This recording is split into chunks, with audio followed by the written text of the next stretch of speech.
Reasons. Reasons. Well, from a military standpoint, it makes sense. It would be like, okay, hey, like Pong Krell is doing his fucking thing and getting tons of troopers killed. Execute Order 66, arrest him or kill him because he's harming Yeah, the war effort. I was gonna say, yeah, it's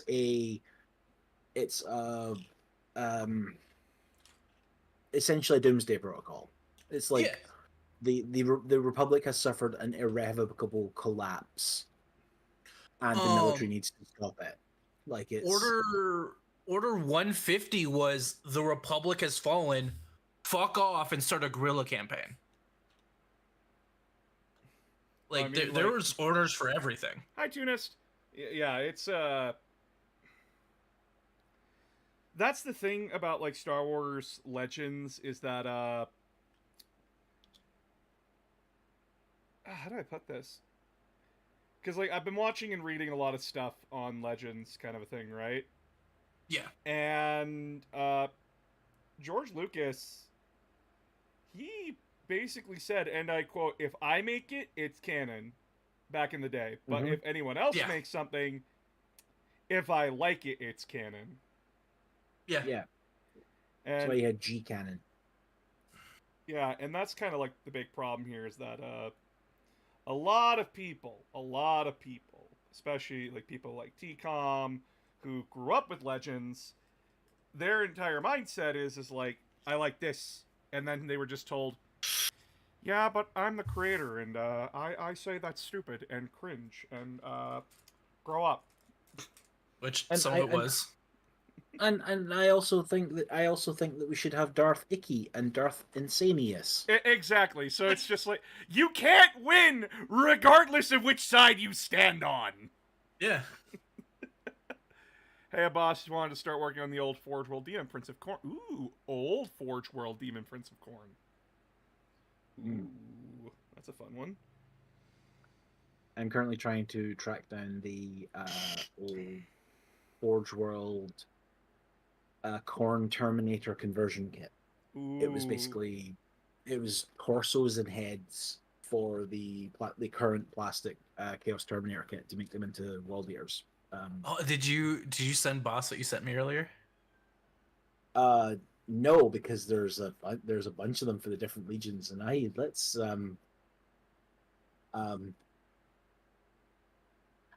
send it to boss. I can send more it from that. Yeah. Give me a second. It looks awesome. I can send it. I have it still. I mean, yeah, if you use that store, just that guy's store, because he's done Corn one as well, and he's done a Thousand Suns one. Hey, SG Wonder. Oh, it's on Etsy. Okay. Oh. Yeah. That's cool. I like that. That's a cool looking ass Land Raider. Yeah. Chat, imagine they sell it as an upgrade kit too, so you can throw it on your existing Land Raider. Chat, imagine a Land Raider, but instead of las cannons, it's Sonic Blasters. Sonic Blasters. Yeah. Which I think is a cool ass idea. GW, get on that. I mean, is there a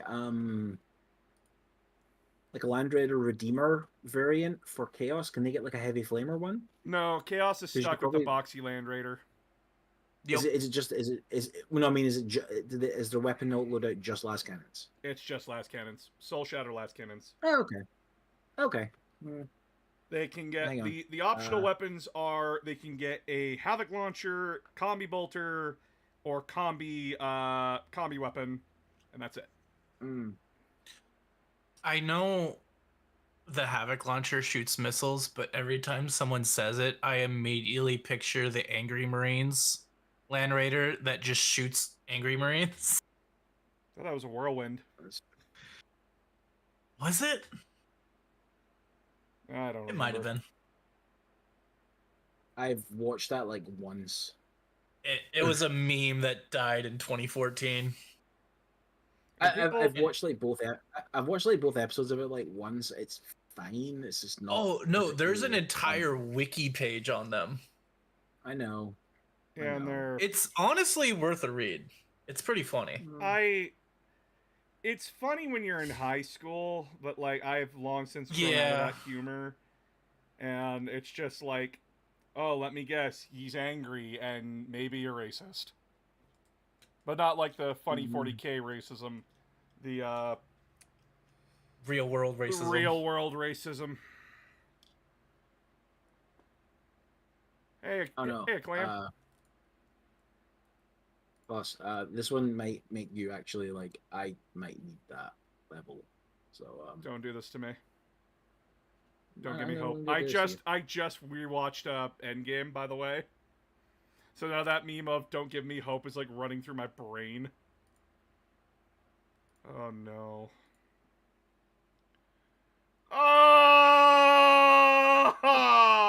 Oh! You could probably screen share it. I mean, you can show people. Oh! There we go. Give me a minute. Chat. Chat. It's not fair. It's not fair.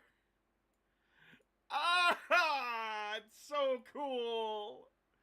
Ah! Look at that chat. Look at that Land Raider conversion. That's 1,000 Suns Land Raider. Oh, and it's got the script. It's got the script. Oh, oh, my beating heart. If you want to make yourself suffer, you should write the script one of your videos on it. I'm good. I just had to write a This thing is for like- the Timberwolf. Like this is like legit. Oh, I'm and have fun with that. How many variants are there? Lots. Over 19. Yeah. And that's just the official ones. Yep. That's before you get into the Timberwolf 2 and the Timberwolf 3, both of which exist. I had to describe what an Omni-Mech was. No, they're a fairly good concept to get across to people because it is like one Right, of the that's- interesting things about A, the s- a clan s- a tech. s- standard template, basically. Well, it's It's not it just isn't. its weapons are in pods, so that way, essentially, it's like every slot is like It's a, the plugin is universal, kind of a thing. yeah. Its weapons can be hot swapped. Basically, is how it works. Yeah, that's basically like how I was like, so it's universal. It's the plugins are the same, like the outlets. Yeah. The outlets are the same as the Yeah. plugins. It's just Hey Rose, Yeah, what? plug it and means play. It means the clans can deploy in one configuration. It fights a battle that way. It goes back to the dropship. It immediately gets reconfigured. Gets back onto the field in a different configuration. Like if like, oh, we suddenly need missile support, go back to the dropship, get like reconfigured in a like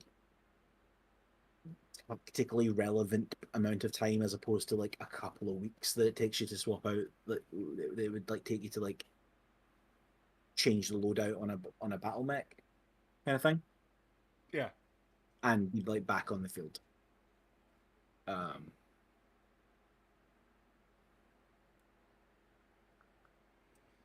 It's fine. The Inner Sphere start building those later, and they're also awesome.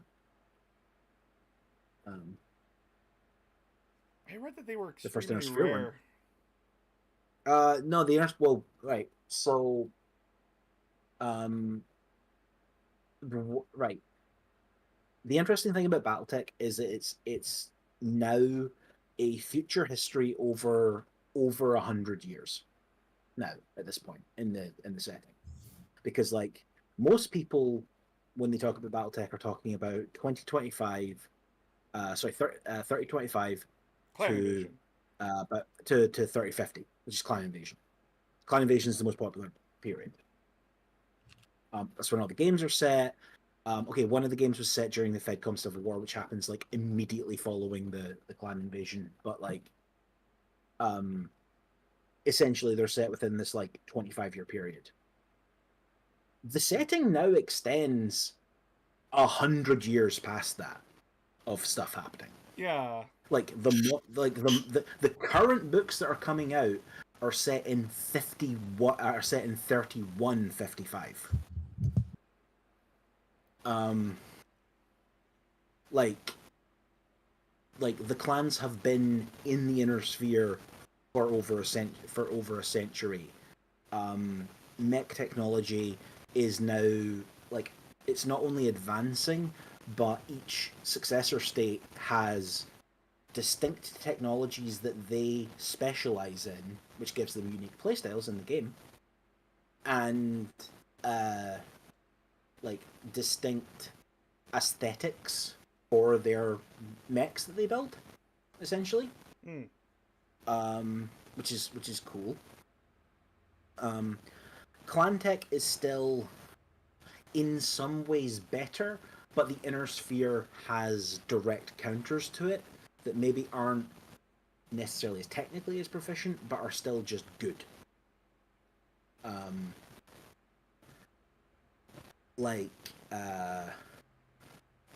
So the clans build the clans have just like better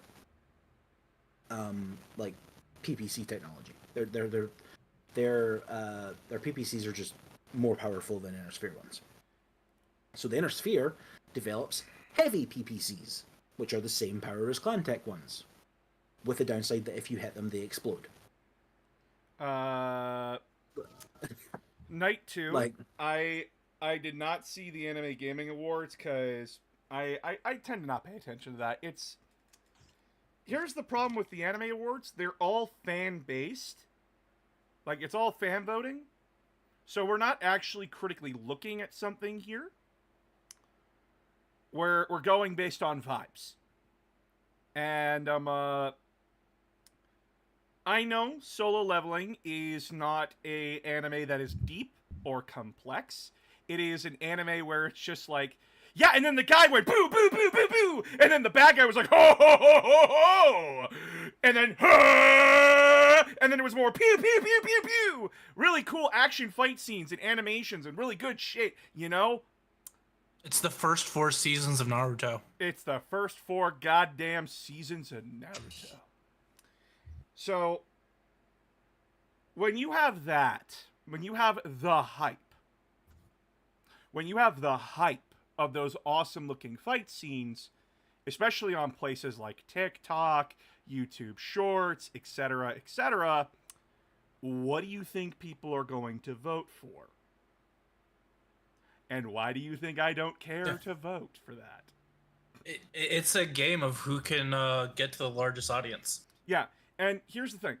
Frieren is a very good anime. When you have an entire scene where like the most dangerous demon at like when Frieren and her party were running around, like her original party were running around, and she frees him and he fires off like his kill spell, he's like, "Wait, why didn't it work?" And Frieren brutally explains to him, "Yeah, so you know how your advanced magic was so advanced in that time and no one could defeat you?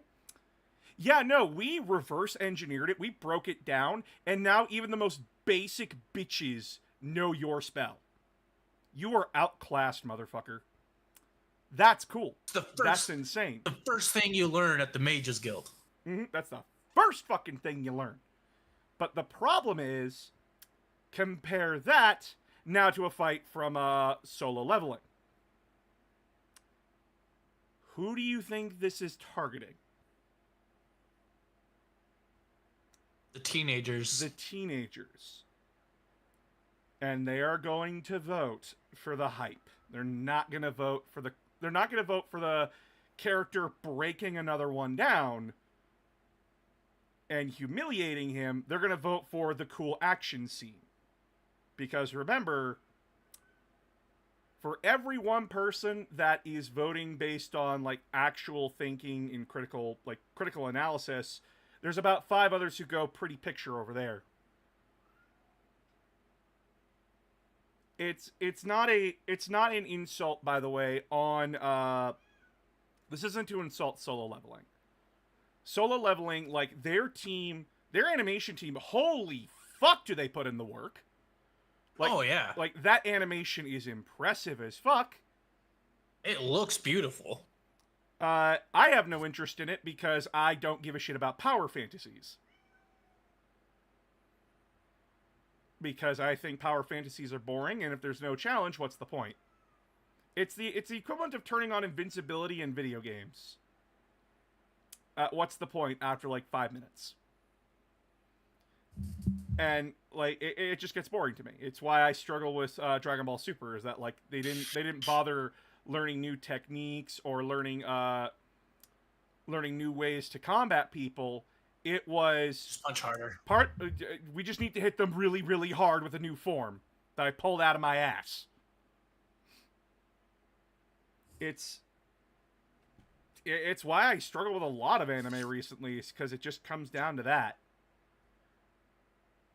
I think you would really like Lazarus. Probably. Currently... It's made by the same people who did the original Cowboy Bebop. Ooh, that one. Oh, Yeah. yeah, I've heard about that one. Yeah, It's great. I'm interested in it.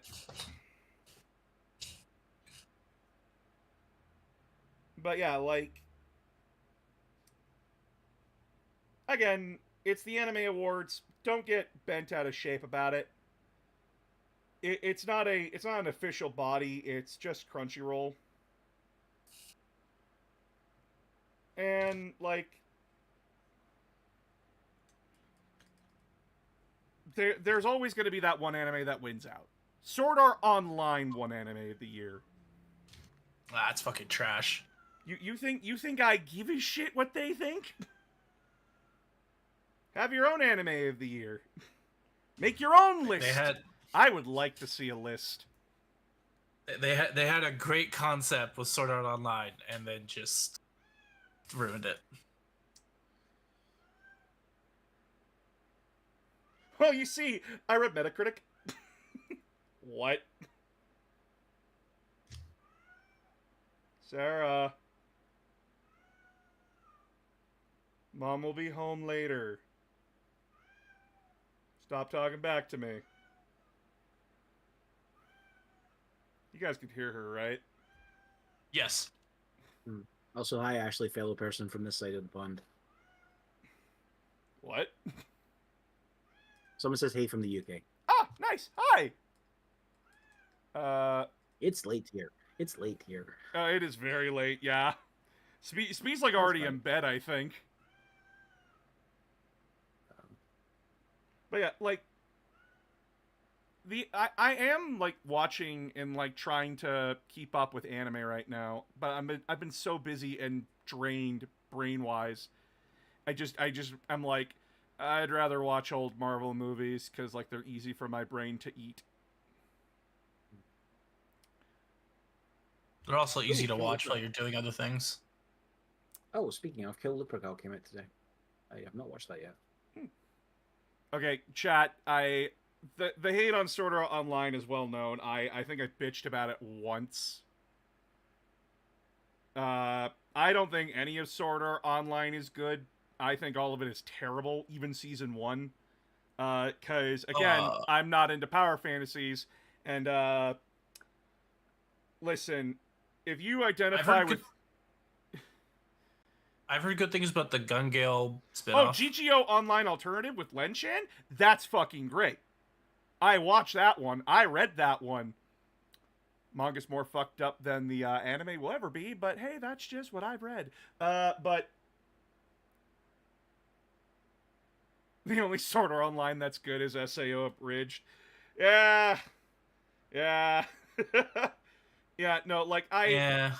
Like, if you people identify with Kirito, I'm sorry, you're the fucking Wonder Bread of humanity. You're just in black packaging. Like, you have like this really cool outside because you wear like the really cool coat, but then I open your coat up and it's just fucking white bread, dude. Bland as shit.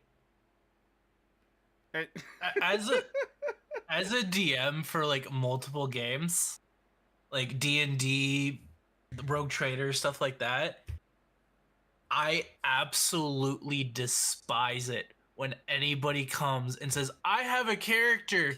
They're super strong, super brooding, and don't talk to anybody." They're like, "Why are you here then?" yeah, why aren't you out in the wilderness there, lone wolf? Yeah. Why are you There with the are party? there are like single player RPGs you might enjoy. Like Yeah, go brood in the corner. no, like legitimately, there are like RPGs that are designed to be played with Yeah. one player, either with one player and a DM or one player solo, and they're actually pretty good. You'll probably enjoy those more. Yeah, I do make the joke like go brood in the corner if you're gonna make that character, but like Sword Art is one of those. It's just a series where it is very much wish fulfillment isekai, and there's nothing wrong with wish fulfillment. By the way, there's nothing wrong with it. I just fucking wish that it had a little bit more to offer, and not be Kirito singles the fucking boss. If I want to do that, I'll go play a fucking video game. I'll go play Dark Souls. He essentially solos the entire dungeon. Oh man, this dungeon that levels no of one it. else could beat. People like 10 times his level couldn't beat. Nope, he walks on in and solos it himself. Also, what the fuck is paranoia? Oh, Paranoia is amazing. So Not the condition, fucking. right. So Paranoia is an RPG. Don't ask me what the rules are. You're not allowed to know them unless you're running it. And if Oh, you're this running it, game, you're not this allowed to play game. it. Farva wanted me to play this with him. It's right with the right GM. It is hilarious. It is the most fun I'm because actually. it is He told me about it. I'm down to play that with him. because it is like nice. I think I have also done that plot. Yeah, we had to do an inspection on a stealth train. A stealth train? Yes, it didn't show up, and then we had to mime doing an inspection to an empty train station while our inspector watched us, and if we did it wrong, he would kill us.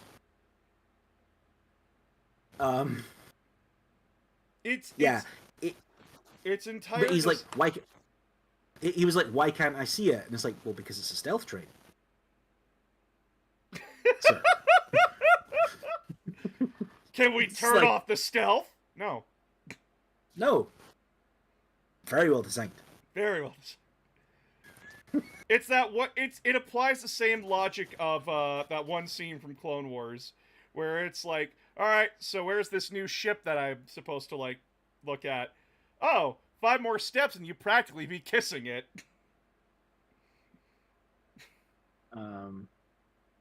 But yeah, like no, Paranoia is phenomenal. I do want to play it. Right. Right, but that's also the thing. So you need the right group for it, and you need the right person running it. Exactly. Because it is it one of is- those games. Yeah, it is. It is so very quintessentially yes and from everyone at the table. Yep. And a lot of people will like chat. There is in that game, the reason why it needs like the right group of people to play it is that you don't know the rules. It can Nope. feel very user hostile. But that's Well, the joke. Yeah, like we literally really trying to work out like one of the ones I got told was trying to work out the rules will result in your character dying in a dramatically comical way, like, and then another clone will appear because that's how it works. You have X number of clones that get like unvatted whenever you die, because you will die. You will die constantly. It's basically playing like Only War for from Fantasy Flight's 40K Imperial Guard RPG. The game is we played that. We played that and we never died really because we were playing. Yeah, we were playing like we were basically playing not quite Gaunt's Ghosts sort of thing.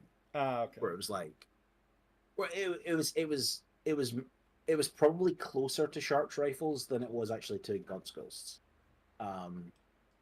It was a when we played it, it was a discipline regiment, but not a penal regiment, if that makes sense. It was the drain for the troublesome members of the Crusade. Oh, so that we all got, so that we got to be from different but then you have like guilds that like the warlord of the war master of the Crusade can send you on suicide missions. It was a suicide squad basically. Like the Last Chancers. Yeah, it was essentially Schaefer's Last Chancers meets Gaunt's Ghost. When we played it, and we didn't die. I really do need to play a fucking RPG again, like a D&D campaign, because God, I need to hang out with people. I have said this before, and I've said this in the thing. I have a adventure module for an RPG that I wrote. That if people would like to play through it, I'm happy to DM it, and I can teach the system very quickly. I need to find time. That's fair. Which I should finally have more fucking time when the tournament is over. That's fair. Which will be happening soon enough. I have the master document. I need to type it up for like publication because my friend started publishing his like adventures, and I'm like, fuck it, I want to actually do this for this. Oh, that's nice. It's set for it's written for the Free League Alien RPG, and the adventure is called Live Cargo, and that's all I'll tell you about it. But it's set in the Alien universe? Yep. I think I can guess what the cargo is. It's an engineer. Definitely. No. It's not an engineer, nor is it like the alien from Aliens. It's Craig. We don't talk about Craig. Craig is a code name, by the way. Don't try to figure out the acronym. Yeah, the alien. I loved being on the official like Free League Alien Discord for a while, because like the homebrew section of it is just like version after version after version after version of here's how you put predators in this game. It's like, yeah, people just wanted to do that. You ever wanted to hunt down a predator? No. And they operate very similarly to the aliens in that game, because I love how the aliens work in the Free League Alien RPG, which is they don't have stats, which means you can't kill them. You can kill them if you can manipulate the plot in a way, you can kill them. So find an airlock. Got it. Airlocks or like major explosions, or to be fair, if you're playing the version of it where you're all Colonial Marines, they have like an amount of damage they can take before they die. But it's still it's still like one of them will like 3 or 4 of them, and you're basically looking at you're gonna all get killed. Okay, Rosewood, like I have to ask, what kind of Arthurian? Because there's a lot of different Arthurian. There's like the British Arthurian, which is just which originally was just your boy Arthur, Guinevere, Trauma, the story. Morgan Elsbeth, and what's his name? The guy who the guy who betrays. Or did I say his name? You mean Morgana Le Fay? You mean Morgana Le Fay, not Morgan Elspeth? She's the one from Star Wars. Ah, I'm stupid as fuck. LeFay, yeah. Who's the guy that betrays him again? Mordred. Mordred, thank you. God, I'm dumb. Because original Celtic and British didn't have like Sir Lancelot, which is just French fan fiction. Lancelot. That's fair. I know it's not the subject, but what is your favorite fighter / interceptor, bomber, and gunship from Star Wars? Mine's are the Z-Wing, K-Wing, and U-Wing. Oh, sweetheart. Don't ask me this question. Don't ask me this question. Fuck. Which one is my favorite? Okay. I have to divide these between Imperial and Alliance / Republic. Right? Yep, I'm dividing them all up. I'm counting. Yeah, okay, so if I'm allowed to do that into like basically the factions that were in the Armada game, which works quite well. Yep. So you've got Separatist, Republic, Rebel, and Empire.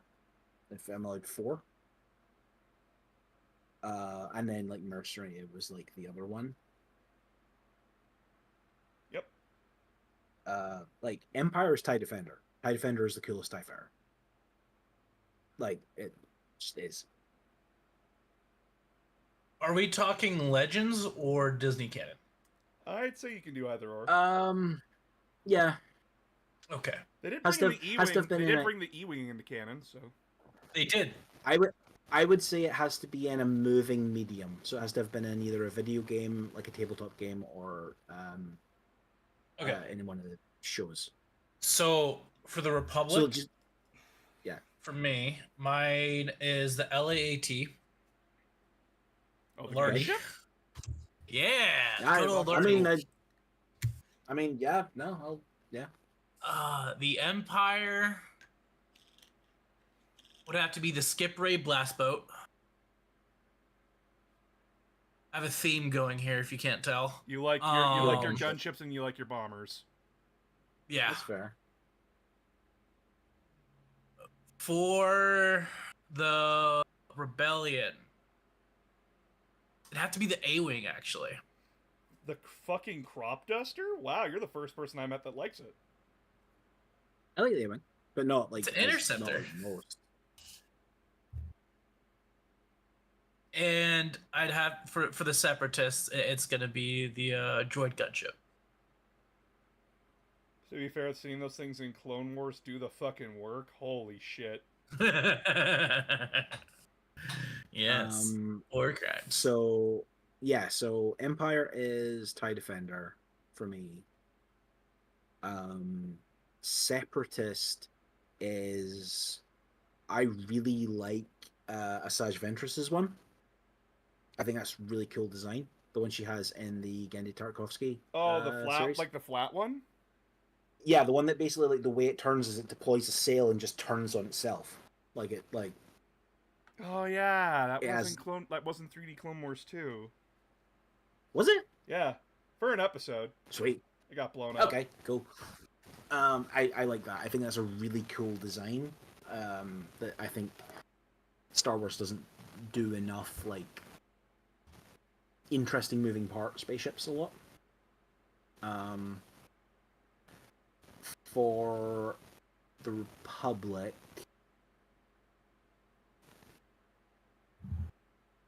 I do like the N7 Starfighter. It just looks sleek. Which one's the N7 again? The one Naboo fighter. The Naboo fighter, or the one that. Yeah. No, I do like. I screamed when they showed off the N7 in Mandalorian. It is. Yeah. Like Phoenix, sleek. Phoenix looked at me and went, "What the fuck is wrong with you?" And I'm like, it's the N7! It's the Naboo Starfighter! And she's like, and why should I care? like legitimately, it is like it's a sports car instead of a like military. Like it's a sports car with guns. You know what I mean? Like it's Yeah, it's But supposed to be like for it's just- it's to protect Naboo royalty. yeah, but it's also supposed to be like it's like ludicrously expensive as well. Like it is Yeah. because like it's because they don't have to have a standing military. All of their military equipment is like absolutely pristine and Self-defense. top of the line. It's all pristine, top of the line, never used. Essentially, Yeah, 'cause it's for All they have is a Fancy PDF. yeah, it's for like they don't even. I think they just have like a slightly militarized police. It's not even. They're more like they're half police, half PDF. They just call them the Royal Guard. Or the Yeah, militia. they have, kind like, of- Yeah. they have like a palace guard. It's like Yeah. and so their starfighters are basically to look pretty and fly in parades, So essentially. my favorite But, like- fighters, Um, my favorite Okay. my favorite starfighters, Republic is the Arc fighter, like the Episode 3 The starfighter. 170? Yeah, the Okay. one- yeah, Okay. That Arc 170s are. I do love Arc 170s. I like that Um, it's the precursor to the X-wing a little bit. I like that a lot. Mhm. Plus I like tail guns. If your ship has a tail gun, my brain instantly goes, ooh, that one mission from Call of Duty World at War. I like that mission. Black Cats. Then for Rebellion, I'm a basic bitch. But not in this instance. I like the B-Wing. The Blade Wing. I will not dispute that the B-Wing is cool. Mine is technically cheating because I don't think the Rebellion technically uses them, but they're from that era. Yeah, they're from that era. For No, as in like the one that I would say for like Rebels. I don't think the Rebels technically use Oh. them, but they're from the same era, and I think they're cooler than. I mean, the like, ones. it's to be fair, like it's Technically- also it's a toss up though. It's a toss up for the B-Wing or the U-Wing. I think the U-Wing is a fucking sick ass ship. Well, I like also the the Because it's- rebellion, it's the a- rebellion just kind of used whatever they could get their hands on. Yep. They used Yeah, TIE but they- fighters even. Well, they to start with, but like by about essentially Empire Strikes Back, they've got like their own fucking like shipyards at that point that are actually churning out ships for them. Yeah, because they Like- had freed Mon Cala by that time, and Mon Cala was a major shipyard. It is. But like I think my favorite Rebellion era ship is the Z93 Headhunter. Ooh, I like the X-wing. Okay. I like the X-wing that doesn't transform. I think it looks cooler. Can we also agree, by the way, that the E-Wing is just Battlestar Galactica's starship? Yeah. Can we all agree on that? But then for the Empire, I gotta say it's the TIE Advance. I just like Vader's Vader's stuff. ship? Yeah, Mm. I like it. I mean, it's just an elongated TIE interceptor, basically. Yeah, but like it's that kind of thing where I'm just like, you know what? In a TIE interceptor squadron, if you have that leader who's a dickhead, he's gonna take the TIE Advance. And that's how, like, you know it's the leader kind of a thing. Oh my god, he's got the closed wings. He's got the closed wings. It's like it's either TIE Interceptor or the TIE Advance for me, and I'm like the TIE Advance because it's just doing it for me. I don't know why. And then for like the Separatists, I like my Tri-Fighters. Not Tri-Fighters, sorry, the Vulture droids. Mhm. I like them. They make cute little buzzy sounds and they're funny. Plus, like, they walk. I like those kinds of ships where they go from fighter to walker. Okay, what's your favorite non-fighter, non-capital ship Non-fighter, non-capital ship. Oh, from ooh. from all of it? Ah. So like, Fuck! so obviously like no like Star Destroyers and shit like that. They're a completely different scale. Like I'm gonna say it, like your Millennium Falcon scale ship. Yeah, like freighters and shit like that, or like customized ships. Mm-hmm. Oh, fuck me. Jesus. Oh, I don't remember that many. That's the problem here. Oh, no. What was my favorite? Shit.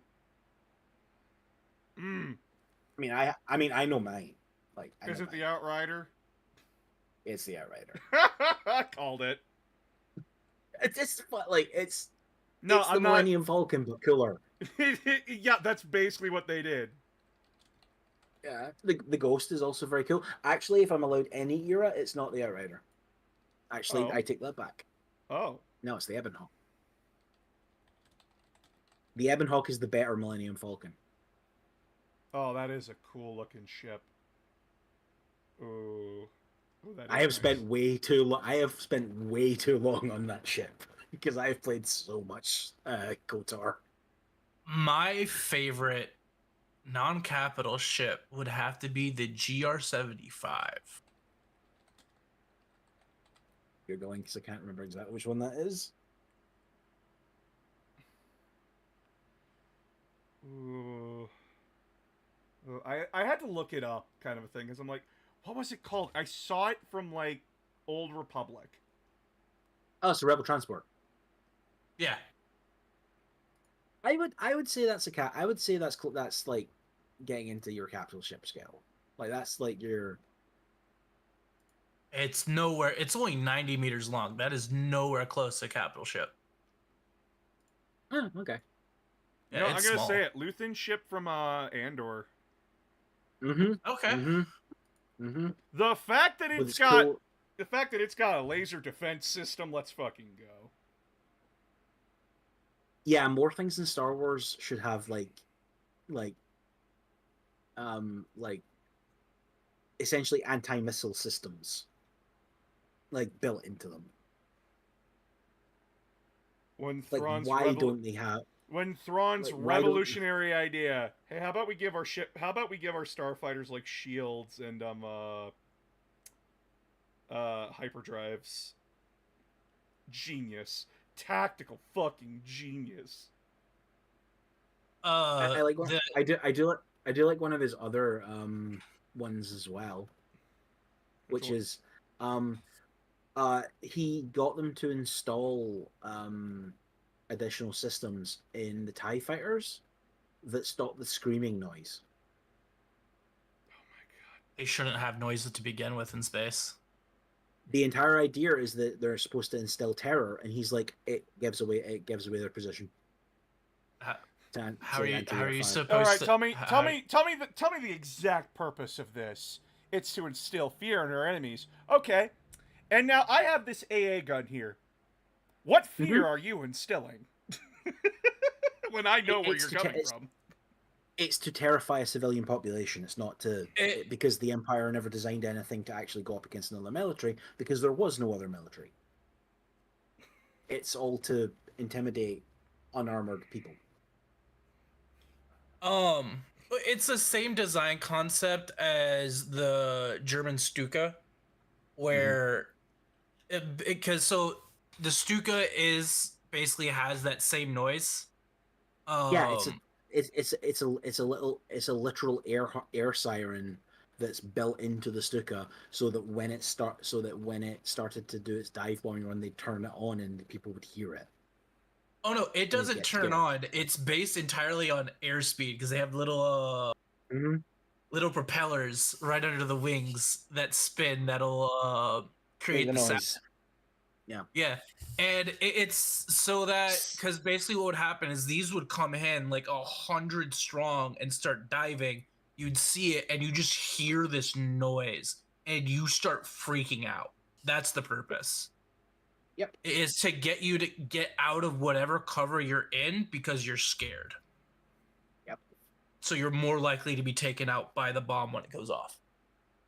And the RAF were incredibly happy they started doing that because it meant they stopped attacking. Because it meant they stopped attacking the air bases. For about 8 months, and it let them rebuild the RAF for like, it's shit. The civilian population is being bombed in the cities, but otherwise You have we would bunkers. probably, they can go in the subway. They have like shelters and stuff. This is giving us time to basically rebuild. Either way. What are your favorite Which factions? is For weird. me, it's Empire Separatists. Chat. It's gotta be rebels. It's gotta be pirates. I do like pirates. We do like pirates here. I specifically I'd have to go with the I separatists. was gonna say I specifically like scoundrels, not like some separatists. Like some separatists are just dicks. Like Man, it's like Star Wars is complicated, and you're supposed to like and hate people on both sides of the war. I know. Yeah. So, some of my favorite stories about the Empire are literally just about the average person in the Empire, in the Imperial military. I was gonna say, and also I love those stories. Yeah. Or like Andor is also another perfect example that the rebellion isn't all this nice, hey, we're all working together. No, you're doing some dirty things to get your rebellion done. Civilians are getting caught in the crossfire. I did love that, like, and I think I said this to you, like, and okay, are we allowed to spoil Andor season 2? Yeah, no, Andor season 2 is done. We can talk about it. Spoilers for Cool. Andor. So the whole bit where Mon Mothma gives like the speech about how the final triumph of evil is when truth is destroyed. Yeah? Yeah. She gives this whole speech to the thing. This is like meant to be broadcast out to like as much of it broadcast out to the galaxy as they could do. And like, you know, the whole like the first casualty of war is truth kind of statement, like, you know, there's nothing more precious than being able to tell the truth and having a true accounting of things and all this kind of stuff, and like how we're fighting for like truth and justice and all of this good stuff. And then she gets extracted by Andor, and the first thing you hear from the rebels when he gets back to Yavin is, yeah, we're not gonna make it, we're just gonna hide the fact that you did any of that, and we're gonna have her brought in by the more like PR part of the rebellion and claim that we got her out. Yep. And it's like, oh, okay. So we're just like immediately doing that. It's supposed to hit you in the gut. Yeah. I still did like that though. I really did like that. I really did like that escape scene. You got to see the full speech finally. Yeah, and I still found that funny. Is like, Andor comes out with Mon Mothma. The original extraction team is like, wait, who the fuck is this? And then the girl like immediately breaks her cover. And Andor just doesn't fucking blink. That shit's funny. Oh, yes, he knows. Immediately shoots her. Well, he knows they're compromised because Luthien told him. Yep. Yeah. But like the fact that he's just like, nah, fuck this. Pew! Yeah. After he gets the distraction from Mon Mothma's aide. Yep. I love that. That was funny. The little thing I absolutely loved in that episode is I can't remember if he's an Imperial or if he's just like Senate security, and he's trying to get into the the broadcast control room. Oh, he's ISB. That guy's ISB. Yeah. Is he ISB? I couldn't remember. He's trying to get like into like the control room, and the two technicians are just like, we don't know where the codes are. They get changed like every day. I think they're like 4 levels up. Like, just like deliberately being not obstructing, just unhelpful. Like that kind of like I couldn't yeah, it's not tell our they. job. I couldn't tell if that was just like malicious compliance or like them just being genuinely inept. They I think it's that thing. probably. It's just probably one of those things where they just show up to work every day and don't question anything. Yeah. Or like it's that thing that is in Thingy's manifesto, which is that like everything is like every small act is a form of rebellion. Yeah. Like it's that, and the whole idea is that that mentality is meant to be sort of seeping into regular people by that point. Yeah, because they're just annoyed with it. I interpreted it as you will rise as high as your lowest form of ineptitude. It could be. Could also be that. But I like that it's open to that interpretation. I also love the bit about there's a really, I don't know if I want it as like a short story or like as like a book or something. I maybe quite like it as a short story, which is like, what is the story that the Rebel Alliance officially tells about the Aldani job? That is a good question, actually. Like, because they say that like Thingme's manifesto is like being broadcast like across the galaxy and is like this like underground thing. And I think Andor is talking to, I don't remember her name, Mon Mothma's cousin, the one that was also in the Clea, I think. No, Clea's Luthen's Oh, my bad. Assistant. Yeah, my bad. Or apparently boss, actually, according to the showrunner. Apparently she's actually Axis. Luthen is the front. Huh. Val. According to Val's her name. Val. Yeah, thank you. He's talking to them and he's like, I've heard like 5 people say that they were on that job. And she's like, if I ever hear anyone say that, I'll shoot them. Like, but it's that like thing of like, oh, what do the rebels say happened there? Like, what is like the official story? Yeah, it's they probably don't tell anybody. It's probably secret. No, no, as in like, there will be a mythology around it because it's that kind. It's like the Great Escape or the. I think they like pretty it up that like like it's a Robin Hood tale more than a heist. Is what's his name, the one who writes the manifesto, is Nemec. He like way more central? Nemec, is Nemec like the leader in this version of it because he's the one writing the political manifesto that is like the basis of the rebellion? Like, what's the, even though he really wasn't very involved. No, he was. Yeah, exactly. But like, that makes a better story. It does. Yeah. Like that's the. I'm just curious as to like what that. I think you could have some fun depicting that. In some form. Yeah, like stories about the rebellion. Actually, that'd be a great short story about the rebellion, like Tales of the Rebellion. Mm-hmm. That'd be a great short story. One thing. No, apparently, what I was saying about Clea. Apparently, Tony Gilroy's been giving like interviews, and one of the things he was asking about is like, what is their relationship? And what he's basically said is, no, she's in charge. She was running the intelligence operation. Luthien is the front for it because people will take him seriously. They will not take her seriously. Which is totally fair. Yeah.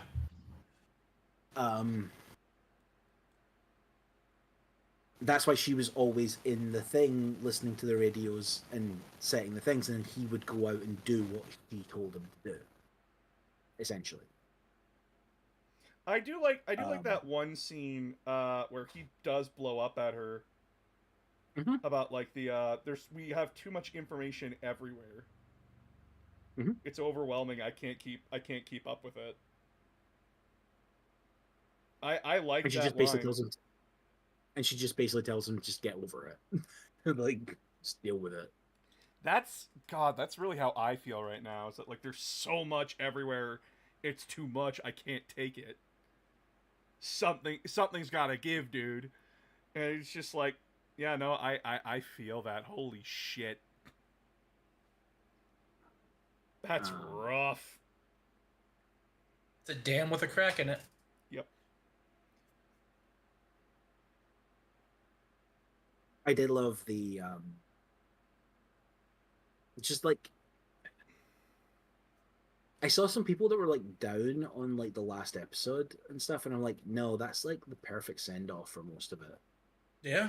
Like, I like that we don't get closure on a bunch of the characters. I like that we never find out what happened to his sister. Like, that's just that he never gets closure on that. Yeah, it's meant to be messy, kind of a thing, because he fucking dies in the end. Yeah. Yeah. He's not. He dies for the rebellion. Yeah, like it's this whole thing where people are like, "Oh, I wanted answers." He fucking dies. His story is that he joins the rebellion and he fucking dies. And no one remembers him. Yeah. You, like, And chat, you want to know how far Andor goes and gets? You want to know how far Andor goes in the rebellion after Scarif?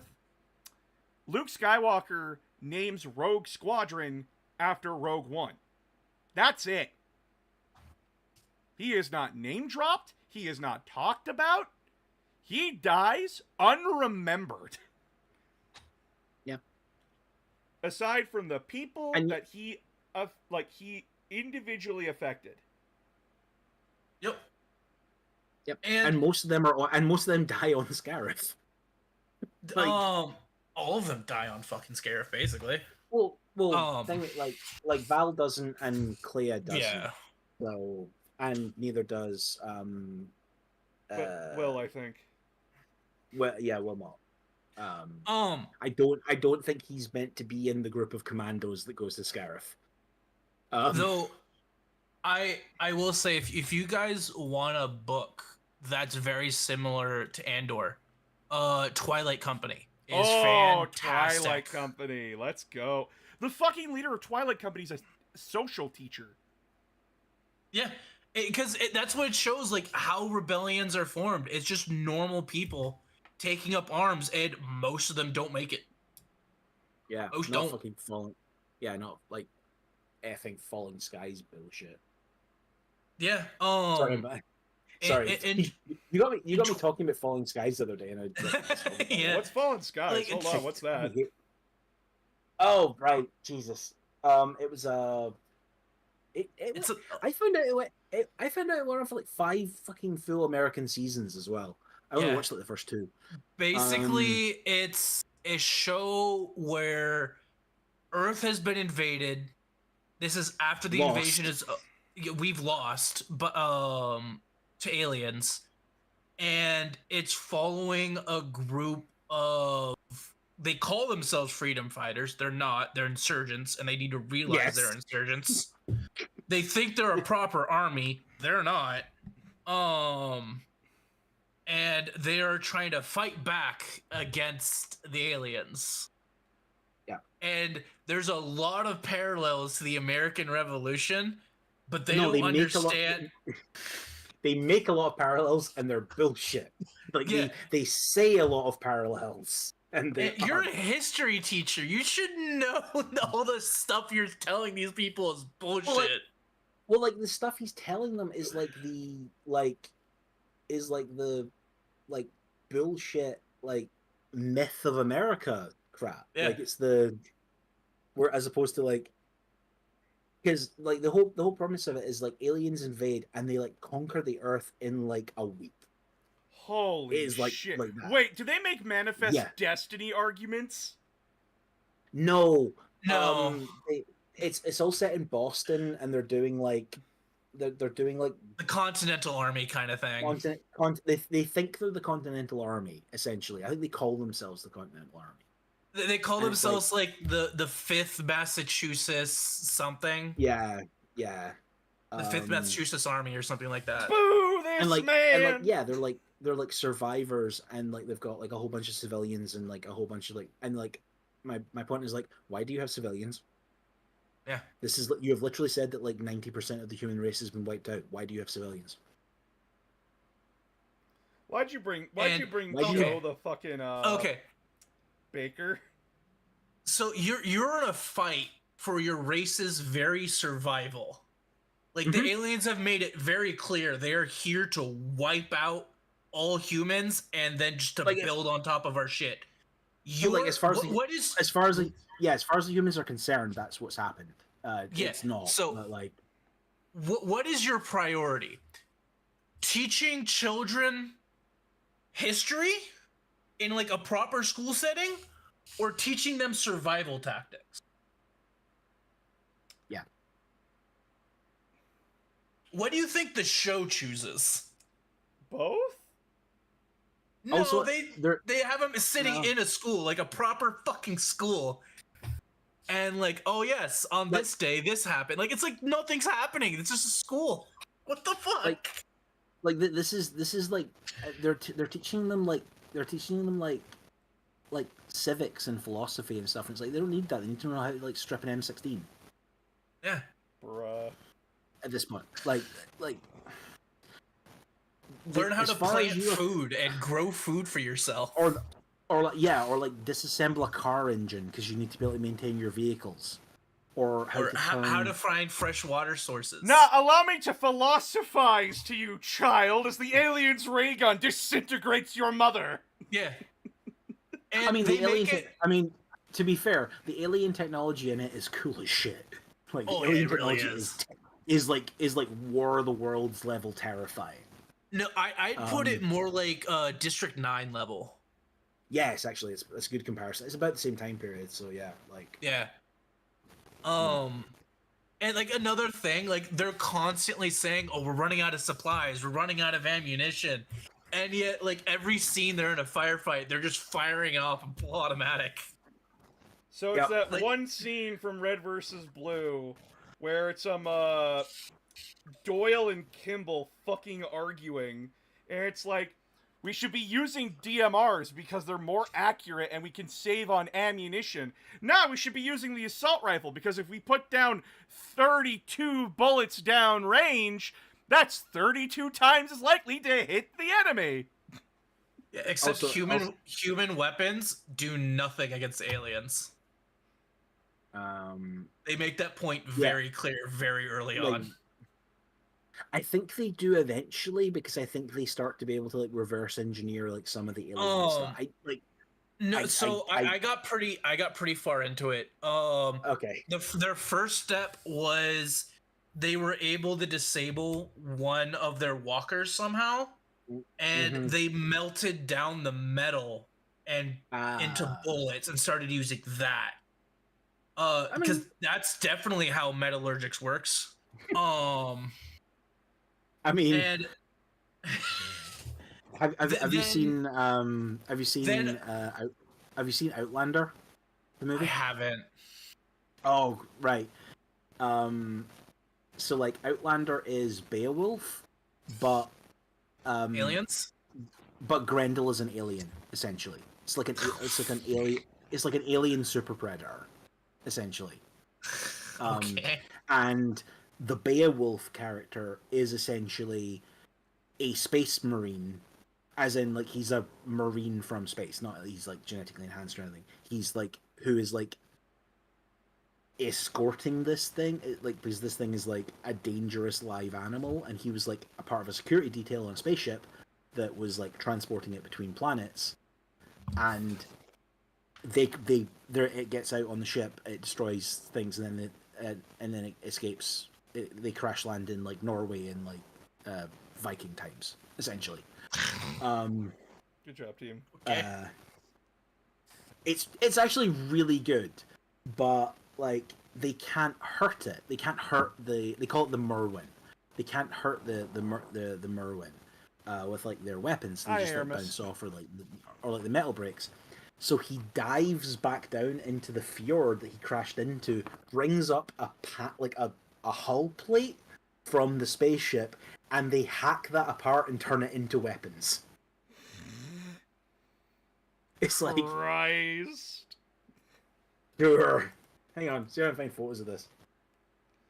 I have not watched like a lot of sci-fi shows like that. They're fun to watch if you don't take them seriously.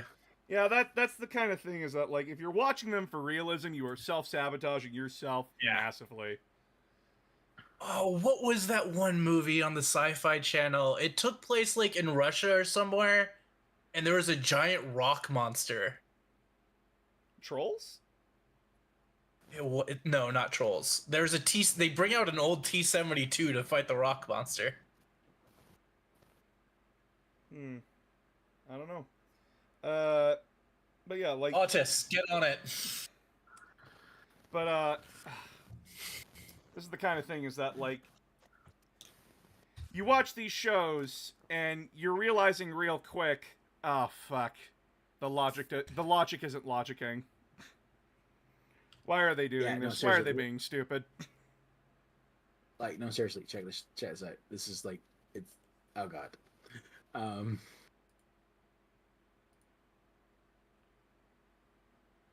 the chat. This is the sword the main character gets made for him from Spaceship Hull. Where am I looking? That hilt is unwieldy and impractical. Where am I looking? Yes.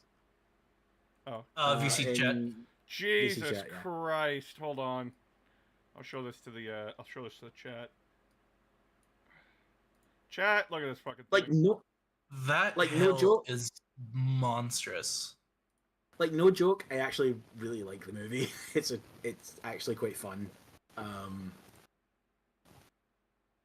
If you enjoyed the movie, that's your prerogative, my guy. Like the monster looks sweet. Like they do this like basically imagine a displacer beast with like bioluminescence happening on it. Oh, don't do that to me. No. Yeah. I remember playing in a Pathfinder campaign where we had to deal with warp spiders. Fuck, I hated phase spiders. Hated them. They were fucking awful. Oh, we just create a creature that lives in a different plane, can see you, pops out, swipes at you as a free action, and then pops back in. And I'm like, how are you supposed to fight this thing? You don't. Yeah, this is fan art, but this is fan art, but this is basically what the thing looks like.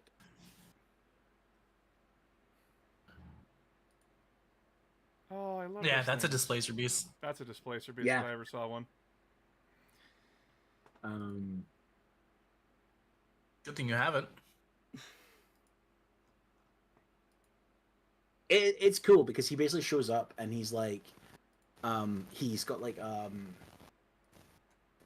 universal translator thing that lets him like speak the language. Like, yeah, it's like really violent, has to like inject it like into himself like level. Not quite Total Recall, but like sort of thing.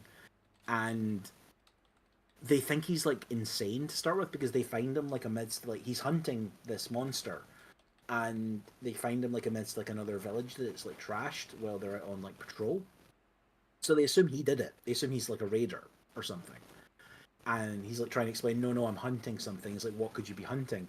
And he points to like the prow of like one of the long ships. And he's like, I'm hunting that. And the guy goes, you're hunting a dragon. He's like, yep. And it's like, cool.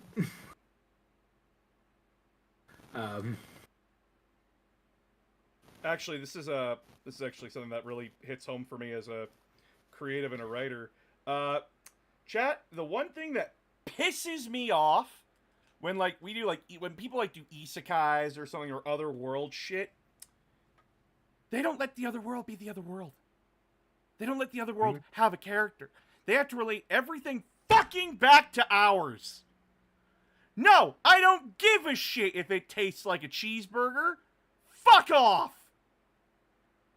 Use your description words. We have descriptors. We have nouns, adjectives, verbs, pronouns, everything. Use them. Use them. You don't need comparison. This is what pissed me off about the Kilo 5 trilogy. You couldn't let the Covenant be the Covenant. You had to keep comparing it to like, oh, the humans would say this, the humans would say that. No, I don't give a shit what the humans would say. I know what they would say. I want to know what the fucking Jackal saying is. Eat my ass. Yeah. Also, humans and elites, two entirely different cultures with two entirely different frames of reference. Not everything's going to translate. Hell, not even things among human languages translate over 1-to-1. Exactly. That is something that constantly pisses me off. And it's like, oh, cool, this really cool and really fun world. Oh, I'm gonna make it like ours. I'm gonna kill you. I'm gonna kill you. Your story is boring. Your story is lame. That is also. I don't like necessarily giving the studio a massive amount of credit because they've got kind of shitty recently, but that is kind of one of the things that BioWare did really, really well in Mass Effect, is the aliens were pretty alien. Oh yeah, yeah. No, I like that. That was part of the charm of Mass Effect, is that the aliens were fucking aliens, dude. Mm-hmm. They had their own cultures and beliefs, and they felt real and organic, and a great example. Fuck you, I was gonna say one of them straight up calls you out. One of them straight up calls you out for like is like, do not anthropomorphize me. Do not anthropomorphize me. Like, stop doing that. Which one does that again? And I'm like, Legion. Right. Yeah. Fuck. He actually gets on your case about that. Yeah. Stop doing that. I am not a human. Stop comparing me to one. Well, you're human, Legion. Shut the fuck up. I'm a robot. I'm a guest. Mm-hmm. Well, an anime that uses descriptors. I'm a gestalt. An anime that uses descriptors very, very well, despite how horny it is Food Wars. Oh yeah. I mean, because they never describe it as, oh, it tastes like a delicious cheeseburger. No, they're like, I am on a cloud in the sky surrounded by bees right now. I'm like, that sounds delicious. That sounds fucking great. And then you have an orgasm. Yes, that's how that show works. Yeah, as I said, putting aside the horniness of the show. Actually, you know what's really funny about that? Would you like to guess what the creator made immediately after Food Wars? What? He made a manga about making movies. Nice. Huh. No horniness whatsoever. Like, played it extremely straight. The only element that was like very anime was that the main character was possessed by a dead movie director. And like he has like a Yugi situation going on. And the director's like, listen, you're gonna help me make my masterpiece, and then I'll leave you the fuck alone. And this kid's like, but I already wanted to be a director. Problem solved! It's one of those situations. It didn't last very long, but it was funny. And again, it's from the same person that made fucking Food Wars. And you're like, oh, it's gonna be horny as shit, isn't it? No, it's not. There's hardly any booba in it at all. And not saying like, oh, there's no girls in it. There are girls in it. They're just not sexualized. Have you ever watched the speaking of horny things, but like it's weirdly not. It's kind of just more interesting. Have you ever watched? It's on Netflix. The Naked Director. I have not. Okay, so it's a technically it's a slightly comedy drama series about a Japanese porn director called Toru Morishi, who is essentially the guy who got in like the late 60s, 70s, and into the 80s, got Japan to basically change its censorship laws. Oh. Around like what you could show. And what's actually it's about sort of like the development of the Japanese porn industry more than it is about like any. You almost see there's almost. I don't think there's any nudity in the entire series. Like that's the. Because that's also part of the joke, is that like they're making porn, but the women have to go and then put on clothes and then do things to fake the things that they're not allowed to show in Japanese porn. Like, it's like they have to go and put on underwear and then make like fake stuff that is apparently coming out of them, but then it's going to get blurred, so you're not going to see that like kind of level of stuff. It's bonkers, like the stuff it's like pointing out. But like the genuinely one of the best parts in it is there's one of the main antagonists in the series is like the guy who runs like Japan's biggest porn company, basically. And he's like it's like a Zaibotsu level, like big corporation, like entity, as opposed to like main character who's like small independent studio. We're meant to be rooting for the underdog in this story narrative. But it goes to him at one point, and he's sitting down in a meeting with JVC, with executives from JVC, and is basically like, I will exclusively put all of my work onto your video platform because I am a patriot and I want to see a Japanese company succeed in this market. And it's like, yeah, that's why VHS won. It's why VHS became the dominant video format, because that's what the porn companies went to use. Oh, wow. I mean, that goes through almost any any technology. Is whatever the porn industry supports ends up becoming the most popular. And then they Yep, still try to criminalize it. It's why certain streaming protocols became the way they are. It's why certain video protocols became the way they are, because they would go through the internet. It's because that's what porn adopted. Yep. It's not YouTube. It's not Facebook. It's live cams, motherfucker. Originally live cams, and then originally straight like cam to PC direct systems, and now obviously streams. But just like video on demand as well, like shot that forward in terms of like technology. It's insane. But Remember, really chat, good the series. first Highly VTuber was not a safe for work person. They were a cam girl. What do you mean first? That's what most VTubers are. Sorry. Don't tell Spee that. Don't tell Mitsuki that.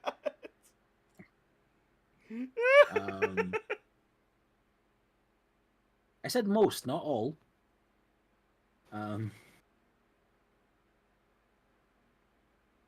Most is a much better claim because it's unverifiable. No, most just means more than 50%. It's completely unverifiable. Therefore, current discourses led me to believe that that's actually a claim that I can just make, because if I say things which are completely unverifiable, no one can call me a liar. Okay, American. No, I can come out with a study that says only 30. I can come out with a study that says only 30% are cam girls, and therefore you are wrong. Because it's not most. And then we will disagree. Less than 50%. And we will have beef. And people will make drama videos about it. Yes. God, I am waiting for the day that I have a drama video about me. Announcer of games says to calm the fuck down. No, it'll probably be something like really stupid. Get into a fight in the Warhammer World car park. That's like how all the players do it. What? It's the joke about anytime anyone leaves, anytime any creator leaves Games Workshop, that they had a fight in the car park. Which is why they ended up leaving. It started with Duncan Rhodes left. The rumor was he got fired because he had a fight in the car park. Not that he, cashed in a whole bunch of, him and his business partner cashed in a whole bunch of stock options that they'd got because they'd been with the company for 15 years. That they'd got, they'd been offered a stock program 15 years ago, basically instead of a bonus. And then the company's business fortunes turned round, and they took the two of them, looked at it, and went, "We've got all this stock that's suddenly worth a lot of money. We should sell that and start our own company." And they did. Huh. God, That mysteriously makes very similar paints to GW, but just better quality. Army Painter? No, Tooth and Coats. Oh. Mysteriously, the entire Tooth and Coats line is suspiciously similar to what is allegedly the best-selling of all the GW paint lines. Made up of the best-selling paints. It's not like they could possibly have insider knowledge of which ones are the best-selling paints in those paint ranges at all. I have news. What's the news? Okay. The Witcher in concert is coming to San Antonio. Cool. I Cool. can't go. They're playing in 46 cities across the United States.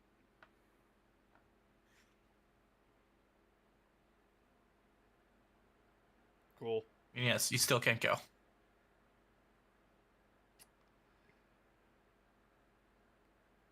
Considering that they're looking at your social media at the border, yeah, Mm-hmm.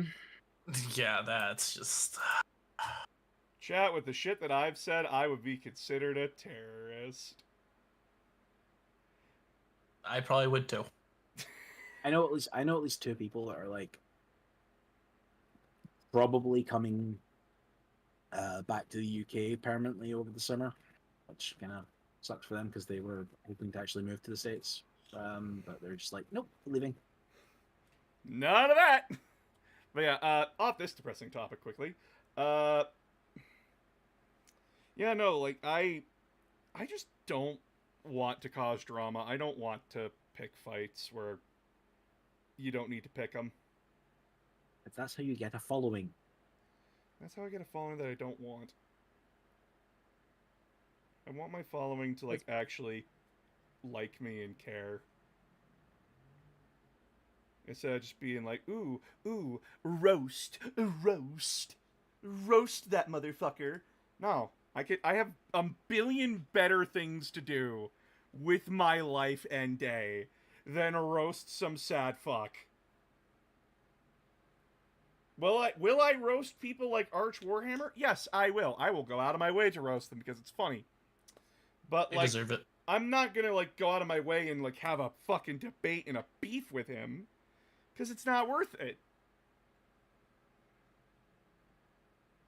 You get like the amount of drama like anyone's gonna get out of me is like that one guy who like tried to challenge me to a debate on Twitter, and I responded with, and thusly, I would rather genuinely rip off my left ball sack than ever give you the time of fucking day.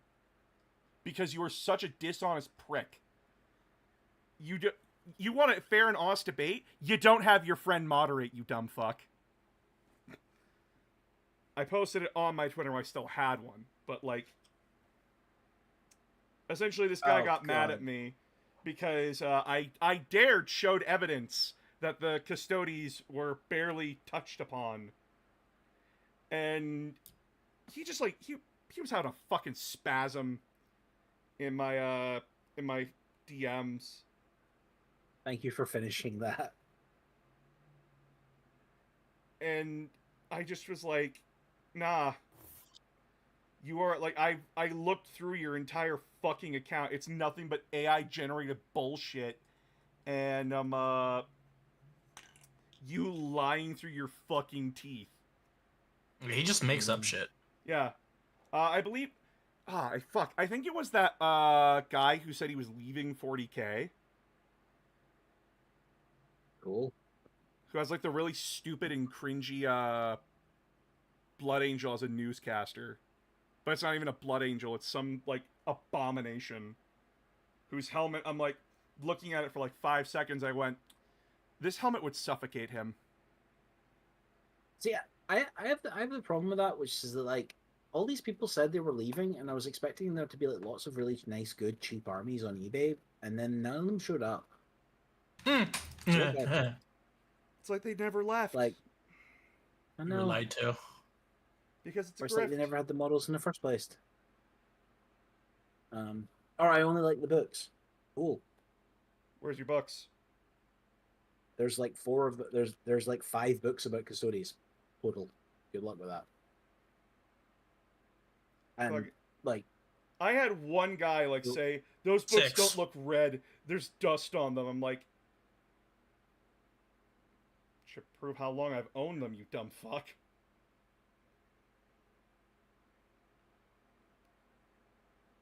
Well, yeah, also, like most books I have, like I'll have a physical copy, but I usually use like the audiobook if they have it.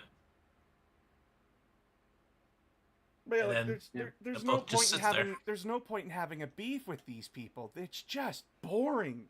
All it is boring.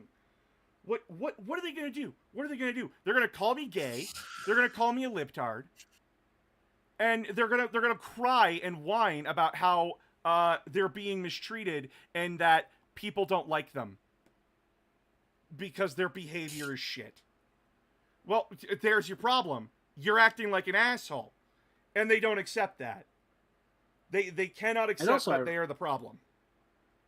and also ironically, they're acting very snowflakish. Oh, God forbid you point Like- that out to them. Oh, I do. Um, It is genuinely fucking annoying. Because I just want to enjoy my fucking hobby. I want to talk about Warhammer. I want to talk about Star Wars. I want to talk about all this good fun stuff.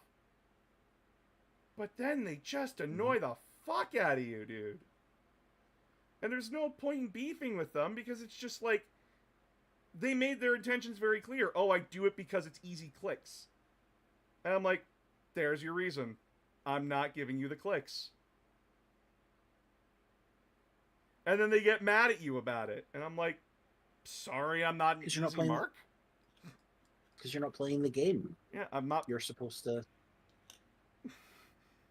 playing this stupid fucking game. I have better things to do with my life. I have other games to play. They are more fun. Now, would you excuse me? I'm going to be painting up my 1,000 Suns and trying to think of a list that won't get shot off the board turn 1 at a tournament. The vehicle one looks quite good from what little I've seen in the codex. Like genuinely. I'm sitting here. Deep with- strike your entire army. It cannot I fail. mean, also that. They gave Ahriman a redeployment ability. I'm in love. No, that's not deep Yeah. strike. Deep strike your entire army. Do it. I've seen the people are like already apparently complaining about the Sekitar trick you can do with that. Yeah, they have infiltrate. Yeah, so they have infiltrate. So you infiltrate them, you block off areas of the board for your opponent during deployment, and then use Ahriman to redeploy them back into your back line. Yep. It's funny. It's just a tactic you have to watch out for. That's it. Man, Yeah. if only I got my hands on some Sekitar. Yeah, but that's the problem. 40k players don't actually want to adapt ever. Every new codex that comes out has to get nerfed because people just complain that it beats all of my strategies that I refuse to change. Listen, I have one strategy with 1,000... Mitsuki, hi! I have one strategy with my sorcerers. I have one strategy with my 1,000 Suns. And that is, and I quote, I don't care, I like bricks. I'm going to throw bricks at you until you die. And those And bricks I have also have fireball. I have one strategy with my custodies, and that is murder. To be honest, Honestly- I would say, what of those do you enjoy? Because I'm going to give you completely honest advice right now. Unless you really, really enjoy playing Horus Heresy, I would not jump into that at the Oh. moment. Yeah, Horus Heresy is getting a Yeah. new edition. Do not jump into it right now. Jump into it when the new edition comes out. And But also, like, it's a bigger time and money investment than 40k generally. yeah, chat. the standard game of Horus Heresy is essentially the 1,000 point variant for Horus Heresy. 2,000 points is hardly anything. The average in 30K is 3,000. Yep. And that is, I am easily fielding, in 40K, my Thousand Suns army is 44 to 45 models. My troop choice in Horus Heresy is that. My squads are I either have like 4 tactical squads or 2 massive platoons. And that's just my troops. Yeah, for me, I I'm genuinely usually wonder if... Go ahead, Will. No, Dico. Okay, Dico. Okay, for 40K custodians, I'm usually taking 20 models, maybe 25. I bet. For Horus Heresy, if I do choose to play custodians, I'm doing easily triple that for basically the same points cost. What I was going to say is I do wonder if Workshop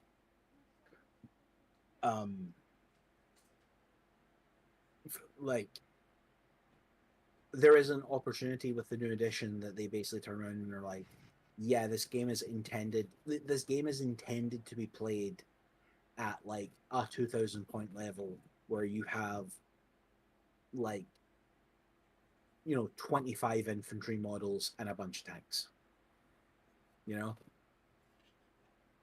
I and a hope it's Primarch. not that. I hope it's not that.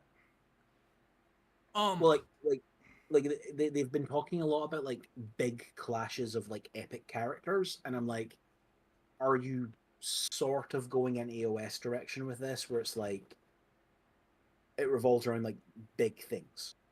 And I'm not saying everything else is chaff, but like it's not as like you don't need like as big an investment.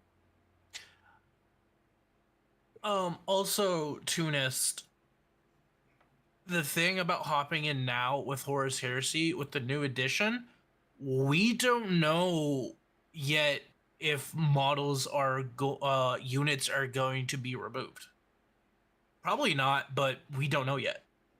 I think I think like older models like the original Mark IIIs and Mark IVs are gonna they're gonna be like the Mark IVs are probably gonna be taken out to pasture and updated, but I don't think we're gonna see models be taken out back yet. Yet is the key word. Yeah, but again, we don't know that yet. That's the issue. Yeah, they never did that with the first with the second edition. Essentially their Legends/Legacy PDFs were pretty comprehensive of almost everything that was in first edition Heresy, from what I understand. Even if GW didn't make it anymore. And as far as I'm aware, basically all the Heresy events turned around and went, yeah, you can just use those. Like, we don't, like, those are, like, fully tournament legal. We don't really care because we do narrative stuff mostly, not big competitive tournaments. Yeah, chat, the campaign that, like, I designed is that it's not meant to be, like, this big competitive thing. It's meant to be, like, it's just a fun little story, and here's all the factions within it. Build your armies around that and go from there. I need to also warn you, Horus Heresy is much more complicated than 40K is. Yeah. And it requires a lot more patience and understanding that, like, unlike 40K, where they have stratagems, where it allows you to interact with your opponent a lot, in Horus Heresy, in the new edition at least, you can't do that as much anymore. Because we don't have stratagems, we have reactions. Yeah, I was gonna say, I think they've said from rules previews there's going to be more reactions or more ways to react. I think they've said, like, in more phases. Like, there's... Yeah, and... by the way, again, this is not decrying 3rd edition, because, again, I need to remind people, 3rd edition isn't fucking out yet. And people are already saying, like, this is the death of Horus Heresy. And I'm like, you haven't even fucking played it. How about you give it a goddamn minute and see if, like, play it once or, like, 3 times. Give it the 3-game test. And even the people that got advanced copies of the new rule set, they haven't. I guarantee you, none of them played it yet. They've read the rules. That's it. And reading the rules and playing the game, 2 different things.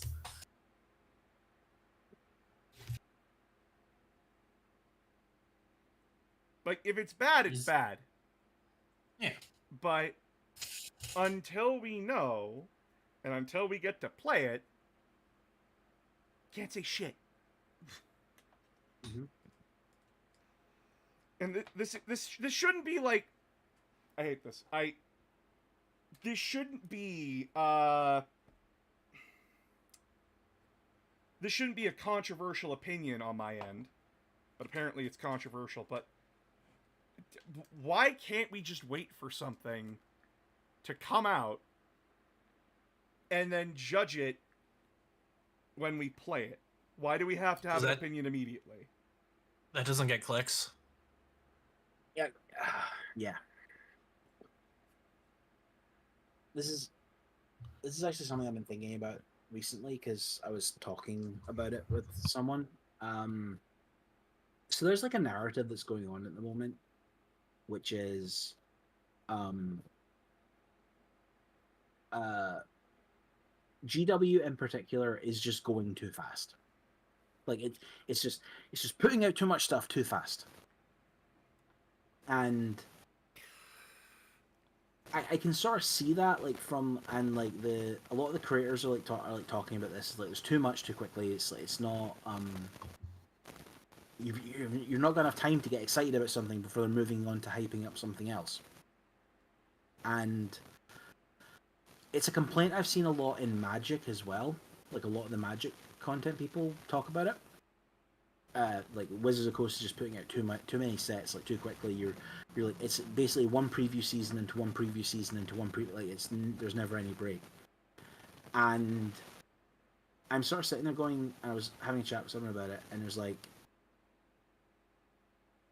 yeah, that's, to an extent, you're kind of correct.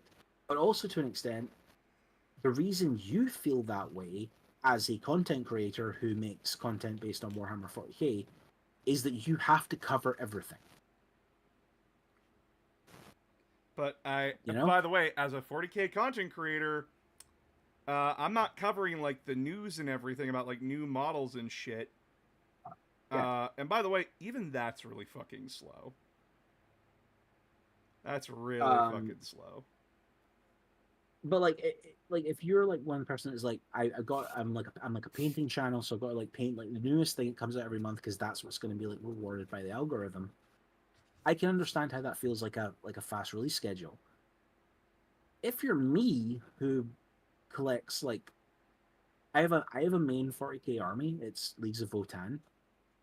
So yeah, Space Wolf release looks cool. I'm not going to buy it. You know, all the Chaos stuff looked sweet, and I'm happy for those players, but that's not for me. I don't need to pay attention to that. Like, you don't need to be hyped for everything, because not every product is for you. Hold on, one second. Like, in accordance to the law, streaming, I sentence you to shorter knees. Fuck! How short? mean? How short? I'm 6 foot. How short? Am I losing a 0.1 inch? Am I going to 5'11"? Or am I getting, like, squatted here? Like, I'm now the size of a space dwarf. No, you're Hank Hill now. We're just cutting you off at the knees. Damn it, Bobby! No, it's his grandfather. Oh, fuck, no. Yeah, the one that's like, I killed 50 Johnsons. Johnsons. God damn it. also, Votann aren't even that That's the weird thing. Like those aren't actually that short. They're not. They're like they're stunty, but like Mhm. they're wider than they are tall. Barely. I mean, not yeah, like they're quite square in terms of their um, Cotton Hill, thank you. That's his name. but like no, my thing is like it feels overwhelming if you are a content creator who has to cover it because the reason it also came up because we were talking about uh because I watch pro wrestling and a whole bunch of like the content creators over the weekend were talking about how the company that I watch one of the companies I watch they do these like 4 hour wrestling pay-per-views like every 2 months, every 2 3 months, Mm-hmm. as opposed to WWE who do like essentially a pay-per-view style show like every month, and their weekly television show is each of their weekly television shows is 3 hours plus an additional 1 hour show. Like there is like 9 hours of WWE wrestling on a week at the moment, as opposed to like AEW, which I watch, which has a 2 hour main show and a 1 hour secondary show, secondary show. Um, and like a bunch of the review people were like, "Oh, the AEW pay per view is too long. It's too long when it's 4 hours." And I'm like, "It's not too long. It's too long for you because you watched the 3 other pay per views this weekend. Like, because you have to watch everything to cover it for your job, you feel it is too long. Me, who paid like $50 to watch this, 4 hours of entertainment is what I want." Yeah, Like chat, this you know. is the trap about being a content creator is that you have to be in charge of yourself. You have to decide what's the shit that you're going to talk about and then gauge what the fuck you're doing. You know why I'm not talking about AOS? You know why I'm not talking about all the fantasy stuff for Warhammer? A, doesn't interest me, so why the fuck would I cover it? And B, I'm sticking to what I know, and if I'm expanding my horizons, I'm only going to places that I have a familiarity with, i.e., Halo, Battletech, places where I know I'm not going to be overwhelmed. The reason why, like, I had to stop myself at the door of fucking Trench Crusade is because I did get hit with a wall of information that was so fucking thick that I'm like, I'll save this for another time. Because I knew that if I started trying to read up then, I'd be in trouble. Because there was a lot of other things coming out at the time that I needed to focus on. And I did. I did focus on that. And it's why I'm not focusing on tons of the new shit for Warhammer. It's why I had to slow down. Like I realized the trap immediately when I made the Warhammer 40k Army Guide series. My Warhammer 40k Army Guides, like at the start of 10th edition, are now null and void. Because they aren't accurate anymore. Yeah. Like I'm probably gonna have to go into my when 11th edition does come out. I'm going to have to go through my entire channel and say 10th edition, 10th edition, 10th edition, 10th edition. Because I will need to fix that. And I realized to my horror, no, I can't do that because that's going to be problematic. Even with like my made to orders, I'm gonna need to redo Tyranids and Space Marines if 11th edition comes out. Or make the videos so very broad and basic about like the army's in general attitude and strategy that you can apply the logic and knowledge to any edition of 40k. This is why most people that talk about 40k just talk about the lore. Exactly. Um, And I'm fine doing. Oh. And by the way, the only reason I'm doing the stuff in the short term, like the short form order, is because I did do them in the long form order. And guess what? Not a lot of people watch those. Because a lot of people don't want videos where it's like, here's the rules, here's how it works. No, they want, what does this guy do? Just tell me what it does. I'm done. And I'm out. Okay. That's what you want? Fine. You get barely 3 minutes. This is what the army does. This is what they're about. Go play. If not, hope I made you laugh. It's why, like, the Atlas video that I just wrote up, it's not a, this is the particle projectile cannon. It does 15 points of damage. No, it does 10 points of damage to the armor. No, I don't do that. Fuck that. It comes armed with this. It is fast. It hits hard.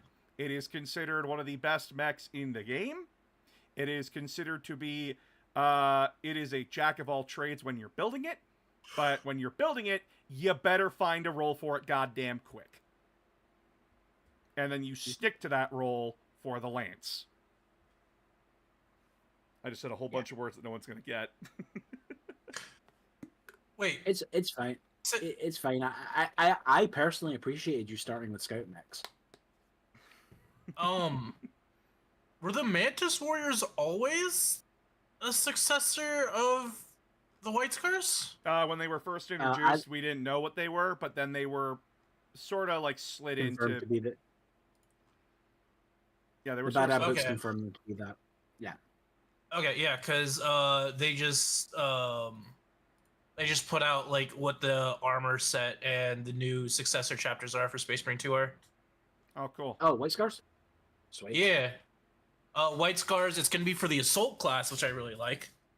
Aren't And they aren't they adding a class to that as well? I think that was part of the. that's all been rumors. Oh, okay, I thought it was actually confirmed. Sorry. No, they said they're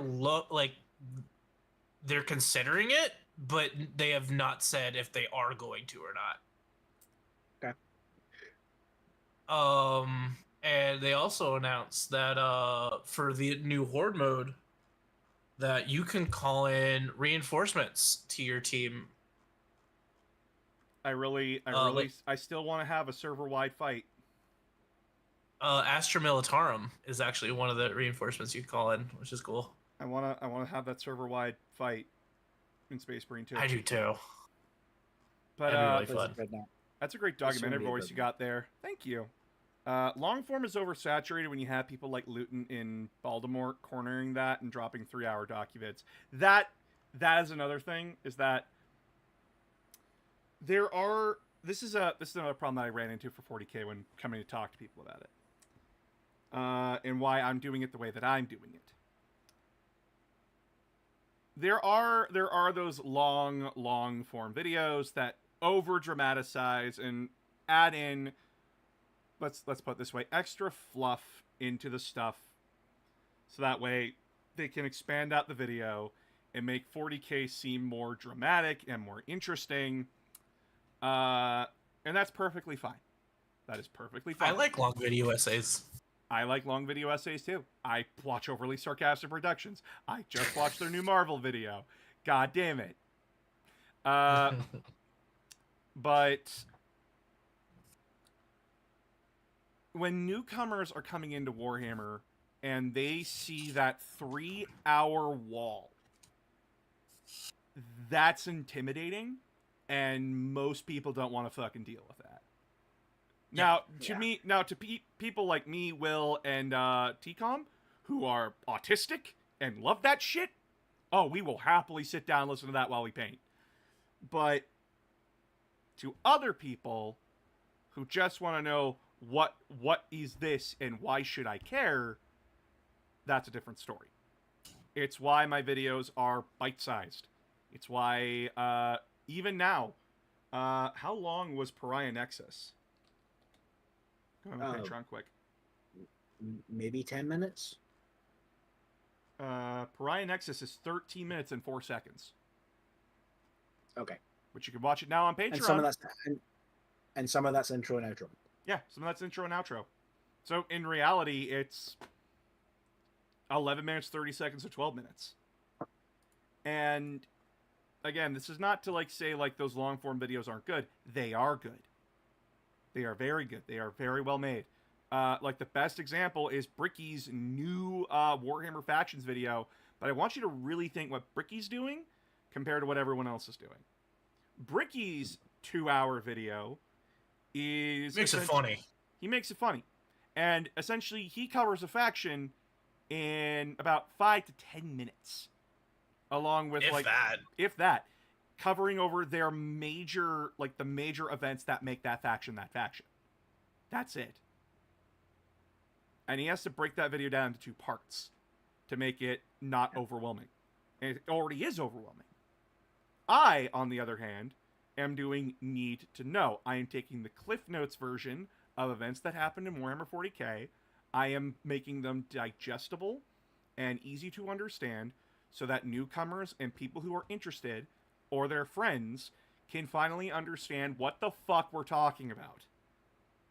Because you're giving people the elevator pitch. Yeah, I'm giving them the elevator pitch.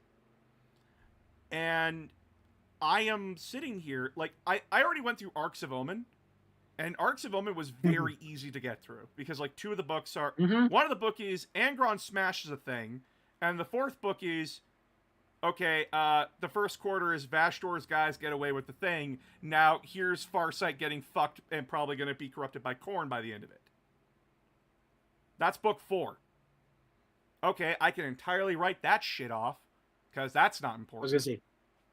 I was gonna say, spoiler for book 4, he doesn't get corrupted by Khorne, because that would mean they have to release a new model. He's mostly fine at the end of it. It's just, he has a bad time. Yeah, he's marked for glory, is the word that they used. But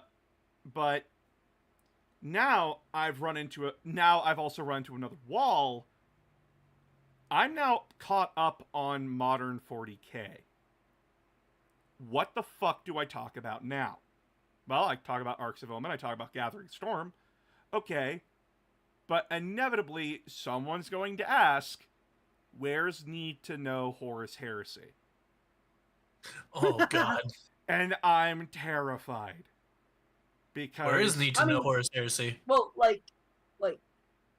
I'm asking. Here's the thing, right? At the level you go into, in terms of like the Need to Know series, you could do Horus Heresy as a 2-part. I could, and I'm debating it.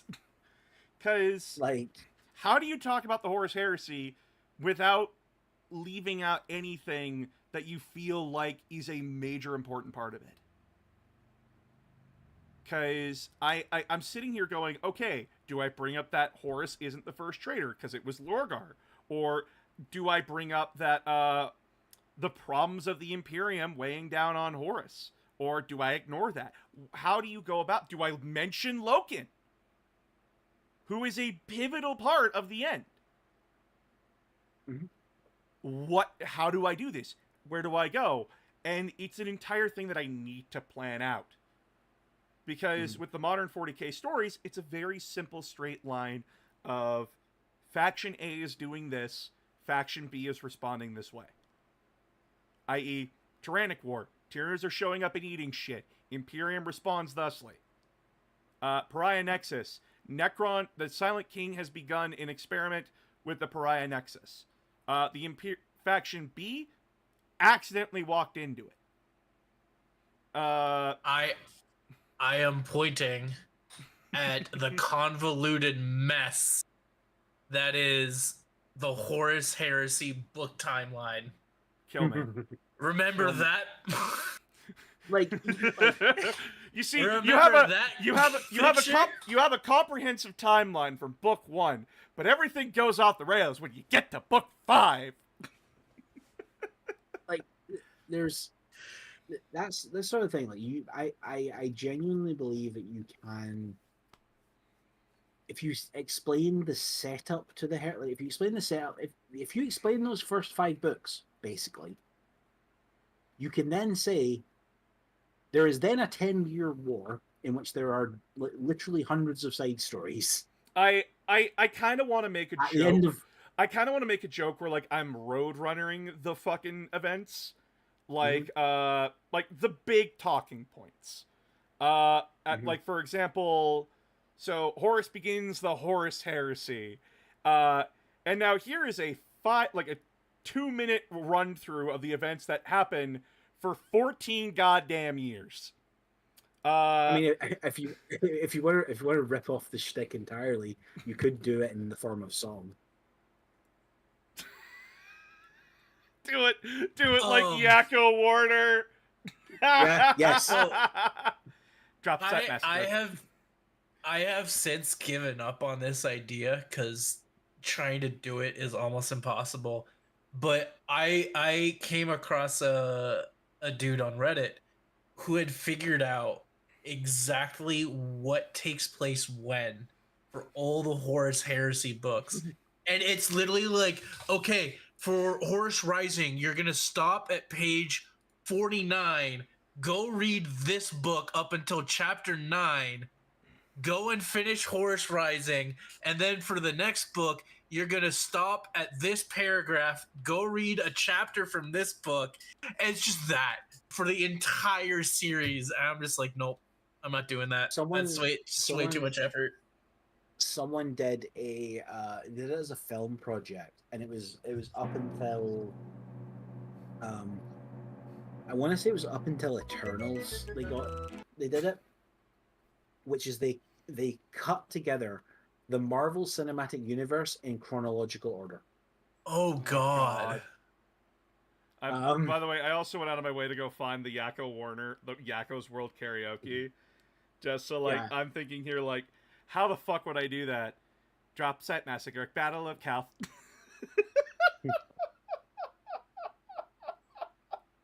Lehman Russ Burns Road. Have you seen Warhammer 40K and Explained in a Minute? Oh, yes. Yeah, I did. Oh, missed you, Total Biscuit. Missed you, Total Biscuit. Fuck. Yeah. But yeah. I met him once. Oh, that's nice. Yeah, he was at a Gamescom I was at, and I chatted for like 5 minutes. He was mostly talking to my brother, but like, he was a pleasant person. Like, he didn't seem like a dick. Yeah, and like, chat, I want to make this abundantly clear to like everybody.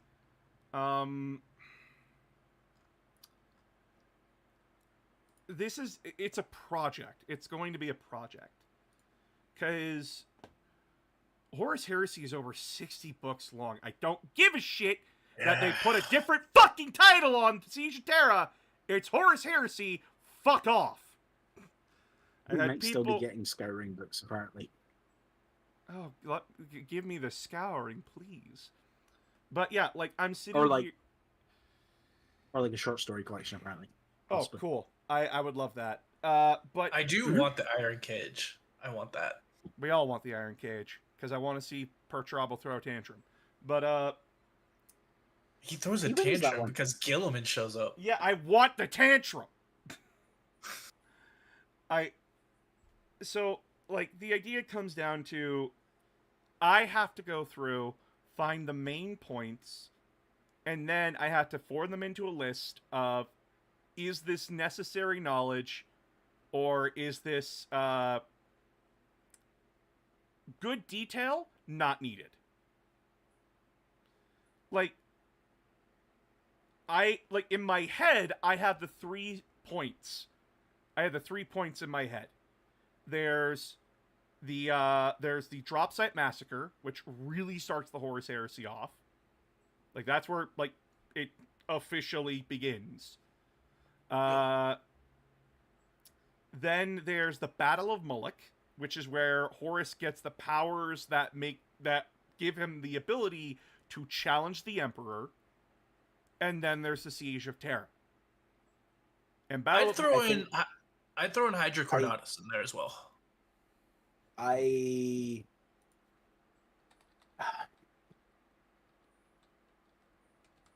Yeah, there would be two more I would add to that as like absolutely necessary parts to mention, in my opinion. Which are I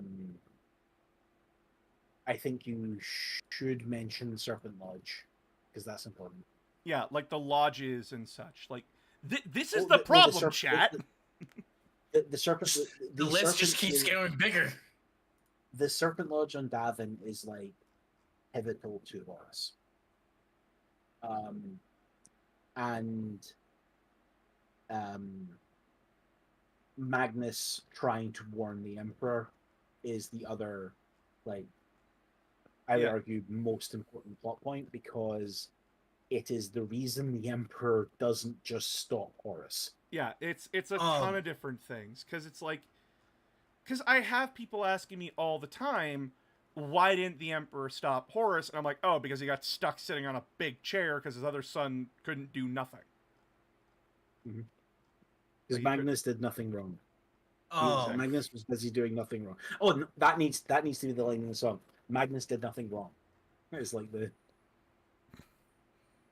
I just want the Daemon Kulaba to have been a warp-induced fever dream because it doesn't make sense to me given how the Iron Warriors seem to have always been presented. That's the thing, though. That is a very Iron Warriors thing to do. Yep. Also it's meant to be horrific. It's horrific in the universe. Yeah, like other Chaos characters say this is messed up. Yeah, and it's by the Iron Warriors. Remember, the same guys who give just as much as a shit as they do as they send their slaves to walk into minefields. Yep. Sorry, not their slaves. That company failed. Walk them into minefields. Mm-hmm. The survivors will be shot on sight. Yeah, a great example of cool to know but not needed is like Bloken going insane on Isvan. Yeah, who the fuck cares? Genuinely, yeah. chat, I'm going to state one thing, and one thing very clearly. I could remove the Knights Errant entire plot line from Horus Heresy, and we will lose nothing. You could basically also lose the entire, and it will hurt people for me to say this, you can lose the entire Alpha Legion plot. Oh my god, you could. You could lose the entire Perpetuals plot. You can lose you can probably lose, and I know this is going to hurt you, the Battle of Calth is superfluous to the actual core story. I'll fight you on that one. The Alpha Legion plot is so convoluted and confusing, and yet they contribute nothing to the story. I'm gonna say Battle of Calth is important because it creates the Ruin Storm. I'm gonna counteract and say Battle of Calth's not the unimportant story; it's the Unremembered Empire. Yeah, the whole right. The reason I say that it is superfluous to the core story of the Heresy is because it's not part of the original story of the Heresy. Yeah, they just needed an excuse. They just needed an excuse for the Ultramarines not to be at the Siege of Terra. Yep. Because up until that point, yes, Ultramar was just that far away. Yeah. It was just like they didn't realize the Heresy was happening. Which is why they're intact. Was the original story be? I know. I so like as an Ultramarine fan, I do want to defend the Battle of Calth because like the Battle of Calth is really fucking cool, but at the same time, I get it. No, I agree with you. I think the Battle of Calth is a much better use of that narrative device of why were the Ultramarines not involved? Oh, because this happened. Also, it's like, isn't the only Wordbearer win in the entire series? No. Major win. Calth and Shadow Crusade. That's their two biggest like, wins. The Shadow Crusade is like ultimately not. I would struggle to say the Shadow Crusade. Like, okay, they ultimately turn Angron into the Demon Prince, but into like a Demon Primarch. But they basically get chased out of Ultramar by Gilliman with half an army.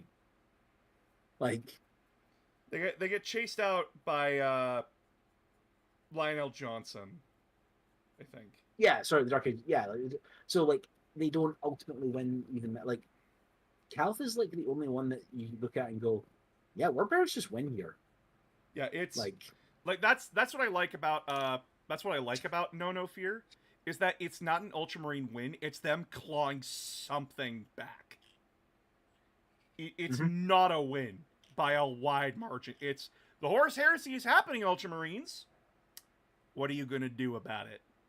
And smiles evilly at them. Like, it's already too late, Paragons. well, well, clearly what needs to happen is Roboute Gilliman, Lionel Johnson, Sanguinius, Conrad Kurz, and apparently also Vulcan need to have a superhero movie on a planet. Yeah, we need to do an Avengers. Yeah. Why? Avengers. Reasons? Will this further their character development? It'll further Gulliman's mom's character development.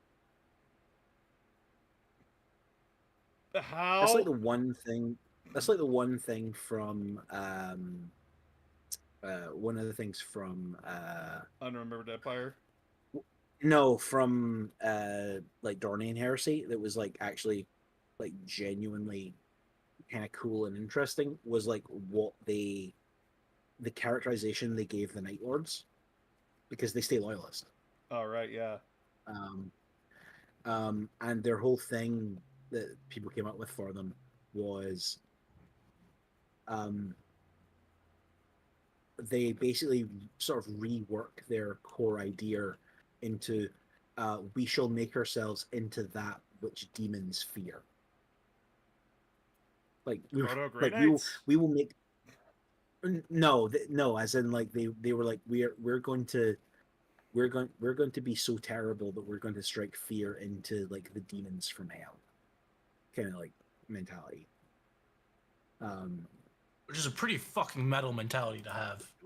They make them like incredibly metal, but like, also Conrad Kurz still just dies, like in that version of the story. He straight up gets killed.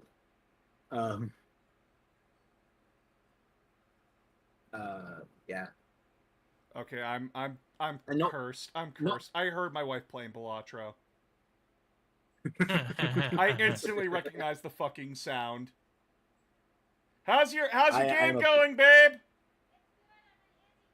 You're at anti-10? Shit. It's a game I have so far managed to not fall into the trap of, because I am warning you, don't do it. I think I need to stage an intervention for you, because like Help. I'll get up and leave and I'll see you playing Balatro, and then I'll leave and come back like 8 hours later and you're still fucking playing Balatro. You know what's funny? I actually only play like one round in the morning, and then I quit and start working. Do you want to see this awesome payout that I got? Stop, you're hurting me. Son of a bitch! $109? What the fuck? I have 4 of the defeat the boss blind and get $25. How's this looking, by the way? Ooh. He's looking good. He's looking very He's dirty, done. which is the point. Chat, the one pain in my ass was like stripping these models of paint, and stripping models of paint is not a perfect one-to-one process. And like, stuff gets stuck in like cracks and everything, and then like you fill it in with new paint, and then it's filled in, and then it looks. It makes me sad. But yeah, no, like talking about the Horus Heresy is going to be one of those things where it is probably going to be a 2-parter, and essentially, I mean, you are going to get to. I was going to say you are going to get to do an Armageddon update. Oh, I know. I already pre-ordered the book. So essentially, it's going to be me reading through it, And it's probably going to be even shorter than the main video. Oh yeah, apparently very little happens in it. I saw Goonhammer. Oh! And it's like, Bully boy! Hardly any fucking thing happens. um, Ugh. apparently the I think we're now just calling them aspects of war that it introduced. 'Cause this is the thing that they're doing now with between the Crusade books, and they're doing it in White Dwarf as well. It's like modular add-on bits that you can put into 40k to just spice up your games. Okay. Which, yes, good way of the one that Armageddon adds is basically essentially demonic hellscapes. Like where the battlefield changes. Oh, and that'll be stuff. fun. Yeah. That's the thing about like updated stories is that eventually actually one thing that I could do, and I could totally cheat the YouTube system with this, upload all of my upload all the current 40k storyline videos and make them one big compilation. Mhm. Cheat the system.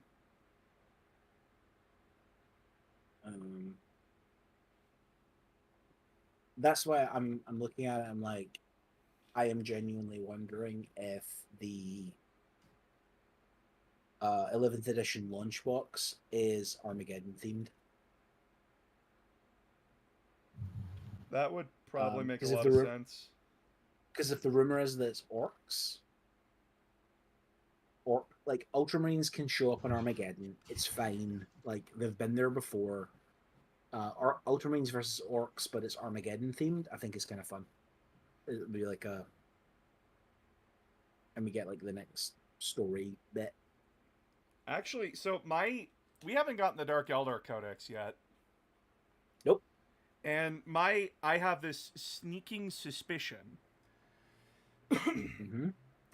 Either Leagues of Votann are going to be the last to get their codex, which will really suck if that's true, or it's going to be Dark Eldar that are last. And the new event is going to focus around Dark Eldar. I think it's gonna be Dark Eldar.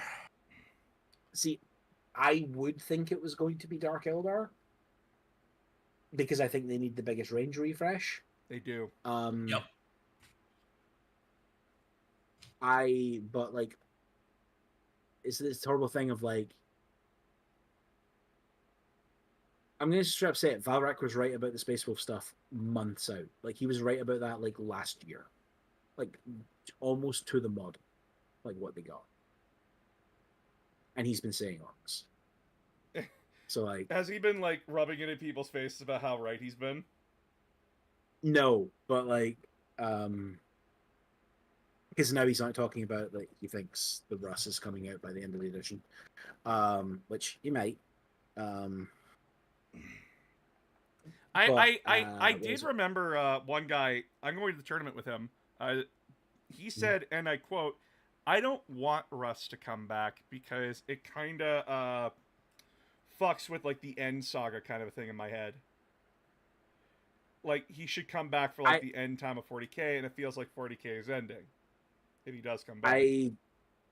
I disagree. I think my cop out for that works. What's the cop out? Right. The prophecy is that the Russ will return at the Wolf time, which is the end of the which is a translation, which means the end of the world. Which is Armageddon. Yeah. Which is Armageddon. Sorry, the battle for the end of the world. Battle for the end of and it's like, oh, this is a high Gothic, low Gothic, or like Fenrisian translation thing. He's gonna come back for Armageddon, isn't he? Which will be funny because then we'll have one Primarch in the Galactic North, one Primarch in the Galactic East, and one Primarch in the Galactic South. He did say he was going to come back in the end times, and Armageddon means the end times, and the planet is called Armageddon. It's kind of cheeky. It's a kind very of funny. It's a very cheeky thing. It's actually kind of in keeping with how 40k does prophecy. It's like Yeah, a very literal sense. which I think that's their cop out, in my opinion. Did we have a I prophecy for think- Gilliman's return, or No, Um, I don't think so. No. I mean, I was reading this recently. The second edition Ultramarines Codex, the only full codex Ultramarines have ever gotten, to be fair. It was also the generic Space Marine Codex in second edition, but they just call it Codex Ultramarines. yeah? Like straight up says that the Shrine of Roboute Guilliman houses the bones of Roboute Guilliman in it. Not like his body and his bones are in stasis, but like he's dead at that point. Yeah. He was not coming back. Ooh. Oh, that would have hurt. That would have hurt my younger self a lot.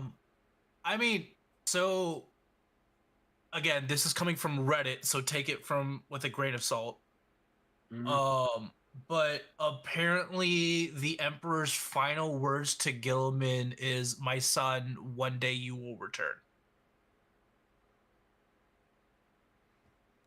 So, I mean, kind of prophesized that he would come back, but I don't consider that a prophecy. What? How When the is- how fuck is- did he how say is- that to him? Yeah, Again, it's Reddit, so take it with a grain of salt. I'm That's the only thing I can find. Listen here. If I know 40K, I know my Ultramarines. Yeah. I have sucked these guys dry. Where the fuck did he say that? Because I remember the conversation at the end of Dark Imperium. And that conversation was, how do I fix this shit? You can't. Good luck, 13. I'm in like 15 different places right now. I am so fucking high. Also, there's like a Star Child version of me like over there, and it's like winking. And there's Also, my apparently, I have like hundreds of suns like running around the galaxy, and the Inquisition is now just going to claim that they don't exist. and I have a shard of me that's screaming at me about the Eldar for some reason. That one made me laugh from like I know like Remlays and all of them are like, can we just let text to speech die? And I'm like, no, that's totally fair. I still like the one joke where it's the Emperor is told about his kids, and it's like, wait, you mean some of my sexual partners survived having sex with me and had kids? Yeah, and I want to clarify this. You can still enjoy Emperor's text to speech. Yeah. But the creators have, like, I still every once in a while, I'll like, oh yeah, I remember that. I'll go back and watch an episode of it. But the creators have moved on. They're working on other things now. Yeah. And Like, it's one thing to quote it at them, because like Remlays hates it when people quote it at him. because there's literally hundreds of thousands of people doing that exact same thing. It gets, I get it. It gets annoying real quick. Yeah, by the way, one thing that I love to do now on, like, Blue Sky is, like, genuinely, if Remlays or Gaijin Goomba or Hoodguard are talking to each other, I will come in, I will say something, and then just leave a funny video and make them all laugh and then leave. God, actually, before I go, because I want to go make dinner, so did you guys see what they did in Space Marine for Space Marine Deluxe Edition? Well, Definitive Edition? No. Oh, sweet baby Jesus. Like, I haven't seen much about it other than, like, what's on the Steam page. Alright, chat. Who here remembers Grimskull? I do. I fucking love him. What's his clan? Yeah, What's his clan? he's a golf, isn't he? No. He's Evil Sun. Speed Freaks? Evil Sun. Oh. He's red. Oh. Okay. They made him a goth Why do I clan. feel like you're... They made I mean- him goth clan. I mean, he feels golf. Yeah, but I liked it when he was red! This is revisionist But he- goth history! but you got a thick Goth in your game. It's golf propaganda. It's Goth propaganda, and I will have none of it. I play Goths. I play Goth's clan. Goth orcs. Fuck you. You know what How much- you how much- did. How much do you enjoy doing those checkers? I don't do the checkers. I don't. I don't blame you. I already hate painting hazard stripes on my Iron Warriors. I do not blame you. I did hazard not stripes wanting to once. do the checkers. I did hazard stripes once. Never fucking again. Yeah, well, they aren't your main army. They're mine for Horus Heresy. But I Hazard responded stripes thusly. everywhere. Yeah, because this was posted by Gaijin Goomba. He posted like the concerned orc meme. I said, no, what did they do to my boy? Remlace responded, they made him a 3rd edition Goth instead of a 2nd edition one. I responded with this. The next generation of gaming is upon us. It's time to I mean- upgrade. No! No! The next generation of gaming.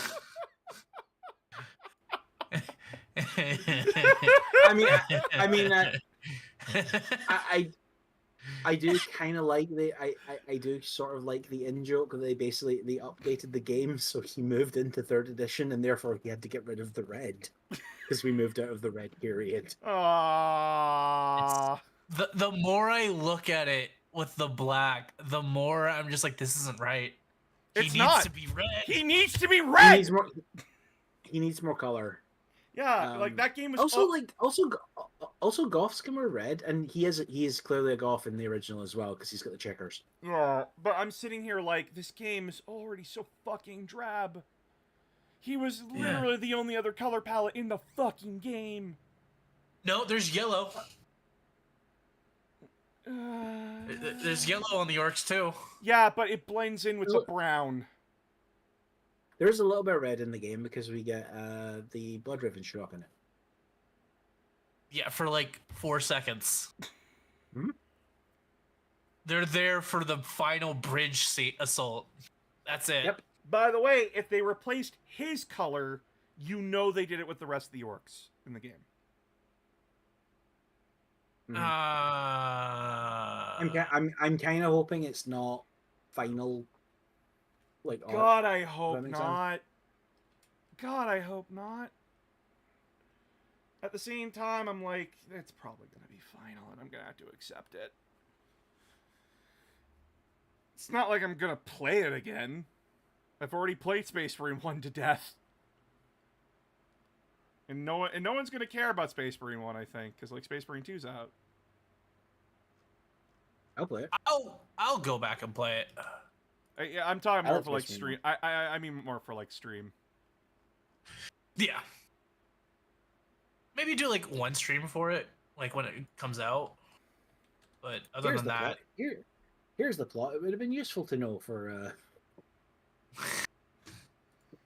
But yeah, Grimskull is still my favorite character of that game. he's So fucking good. I mean- great. I mean, genuinely, that would actually be a good need to know. Like the plot of Space Marine 1. It's. I did a review on it. Space. Yeah, he did. Yeah, I know. But like, if you're doing like as, you're gonna cover the same things over and over again. The need to like again, small, digestible.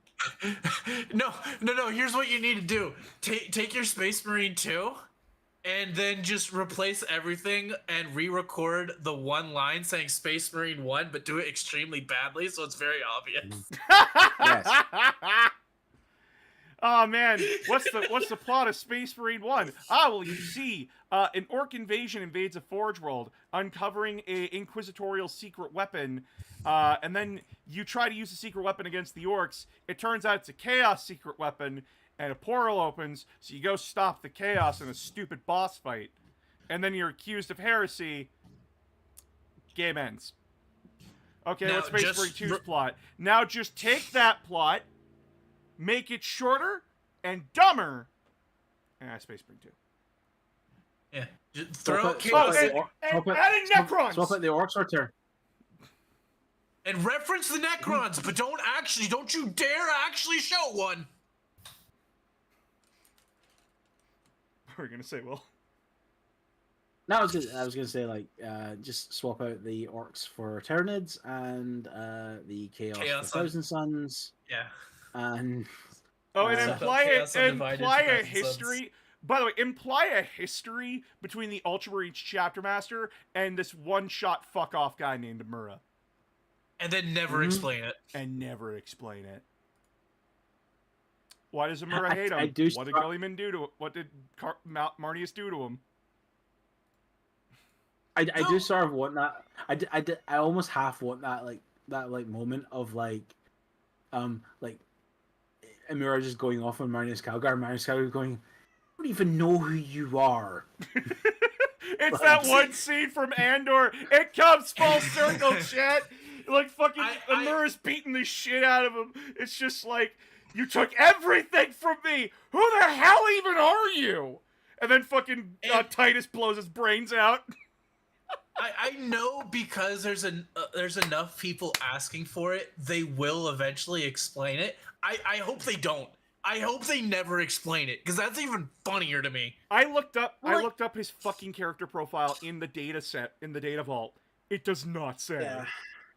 Good. Like- I hope it never says. Like, okay, so Gelliman is what, like 500 years old, I think. No, at this point, in modern 40K, it'd be closer to like 6.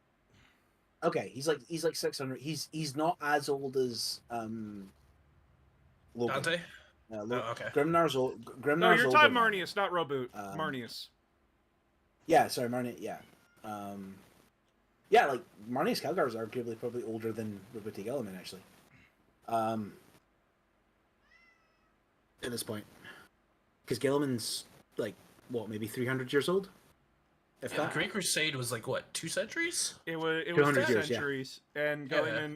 Gullyman had a full adult life on Macragge, so But they don't find him until like midway through the Crusade. yeah. Which Midway is 200 years, about 100 years into the 100. Crusade. Yeah, Plus add Yeah. another 100 years for the Scouring. How come in every Uh, JRPG do you have to fight God? Because God's a bitch. The when does Japanese, the year Japanese does- are obsessed with Christian themes. Not because they want to explore it, but because they think it's cool and it's fun to fuck around with. Yeah. I'm googling when does Fulgrim stab Gelliman. He stabs him near the end of the Great Scouring. 121 M31. Okay, so Gelliman is about 400 years old. Yeah, Marnius Calgar is about 200 years older than Gelliman. Yep. Probably. Yep, because the first Tyrannic Um, War was because Marnius Calgar 400 was around for the Astro-Claw Civil War. For Yep. Yeah. Well, that's after the first Tyrannic War. No. Oh. The first Tyrannic. Fuck. What? I just realized I have to make more need to knows Why? on fucking the Forge World books. Oh yeah. Yeah, you need to do the Badab War. Oh boy, Um, here's and- the shotgun! I mean, okay, they're actually really easy. Like Badab's fairly easy to summarize. Yes, Bad Dab, Um, Vrax, Amphibian Project. They're and- all really easy to summarize. It's just more work. And Tartarus. Tartarus? Is it Tartarus? Not Taros. Oh yeah, the Taros campaign. That's a funny one. Taros campaign. Look, Imperial Guard Wait. don't know how to fight. Imperial Guard don't know how to fight in the desert. Or sorry, World War II era desert company tank battles meets war in Afghanistan, Iraq era modern technology, which is basically what the tower are doing. I fucking love that one bit in the story where it's just like, please, we will let you fucking go. We will let your soldiers go back to their drop zones unharassed and let you leave. And as an added bonus, we will throw in the traitorous planetary governor. You can save He's face. a dick. We don't want him. He's a dick. We don't want him. You could save face. No, we will Remember- fight you to the last. Remember the first Commissar Kane book when he sees the Tau immediately blow up a tank with zero effort, and he's like, "Oh, we're fucked. Yeah, We're Mhm. screwed." I love the fact that it's just like he sees the Crisis battle suit and he goes, "That can fly." Why can their no. dreadnoughts fly? He says, "Why can their dreadnoughts fly?" Yeah. It can fly and one shot our tanks. We are fucked. I do have to actually do the Damocles Gulf Crusade before I do Taros. The goal is to like, That's a mess. well, no, Damocles Gulf is pretty simple and straightforward because it's just the Tau backstory. Yeah, Tau invade, Imperium retaliate, Imperium push a decent amount into it. Tau eventually force stalemate, and then Imperium has to leave because Tyranids It's arrive. Then the Space Wolves show up. the consequences of Damocles Gulf is that the Tau learn that the Imperium is a sleeping beast. When you like dance around the periphery, you're completely fine. Poke the bear long enough though, it's gonna swipe at you. And essentially, they realize that's what happens. And That's why I'm very excited if they ever pull the trigger on what the Raptor guy said, Elemental Council. No, on what Elemental Council says the fifth sphere expansion is. "Ooh, into the Ultramar system, yeah." I mean, There's they've been slowly taking over planets through like subversion and stuff. Yeah, because Yep. that's a direct response from Damocles Gulf. Yeah. Which I will eventually cover. Right now, so chat. Before I go, I'll tell you the plan of what's coming down the pipeline. So this Saturday will be Pariah Nexus. Next Saturday will be Arcs of Omen. And then I think I will be doing Damocles Gulf, because that's an easy one to do. Mhm. And after that, there will be a lull in videos for a short while, because I'm going to a tournament, remember. That's why I'm painting. And then the next video will be my first Warhammer Open tournament. And it's going to Hope be you win. I hope I win a game. We are aiming for a game. Jesse, that's what Archeon is. That's what Abaddon is. Yep. He is essentially the Everchosen in 40k. Yeah, he is the Everchosen in 40k. Like, basically. Yeah. Warmaster, Everchosen, what's the fucking difference? They both have really cool swords. Anyway, so that will be the plan here, coming down the pipeline. Patreon, you're going to get the Timberwolf next. And then after that, I'm going to do another funny mech. I'm going to do a really funny one. Who likes giant missile pods? I You know what I'm talking about. That abomination. do. I do. Okay. Yeah, Can't wait for the wait, memes you include in that video. Wait, when you say giant missile pods, do you mean the boombox? I mean the boombox. Oh hell yeah! Because I think that'd be funny. But yeah, so Oh yeah. Pariah Nexus this weekend. Arcs of Omen next weekend. The weekend that I'm gone is Damocles Gulf. And then the tournament video, and then expect a new Armageddon video, because that's the next book that's coming out. I will need to do an update on the fluff for that. But until then, chat, you all have a fantastic night. I'm going to go make chicken wraps. And, yeah. Good night, everybody.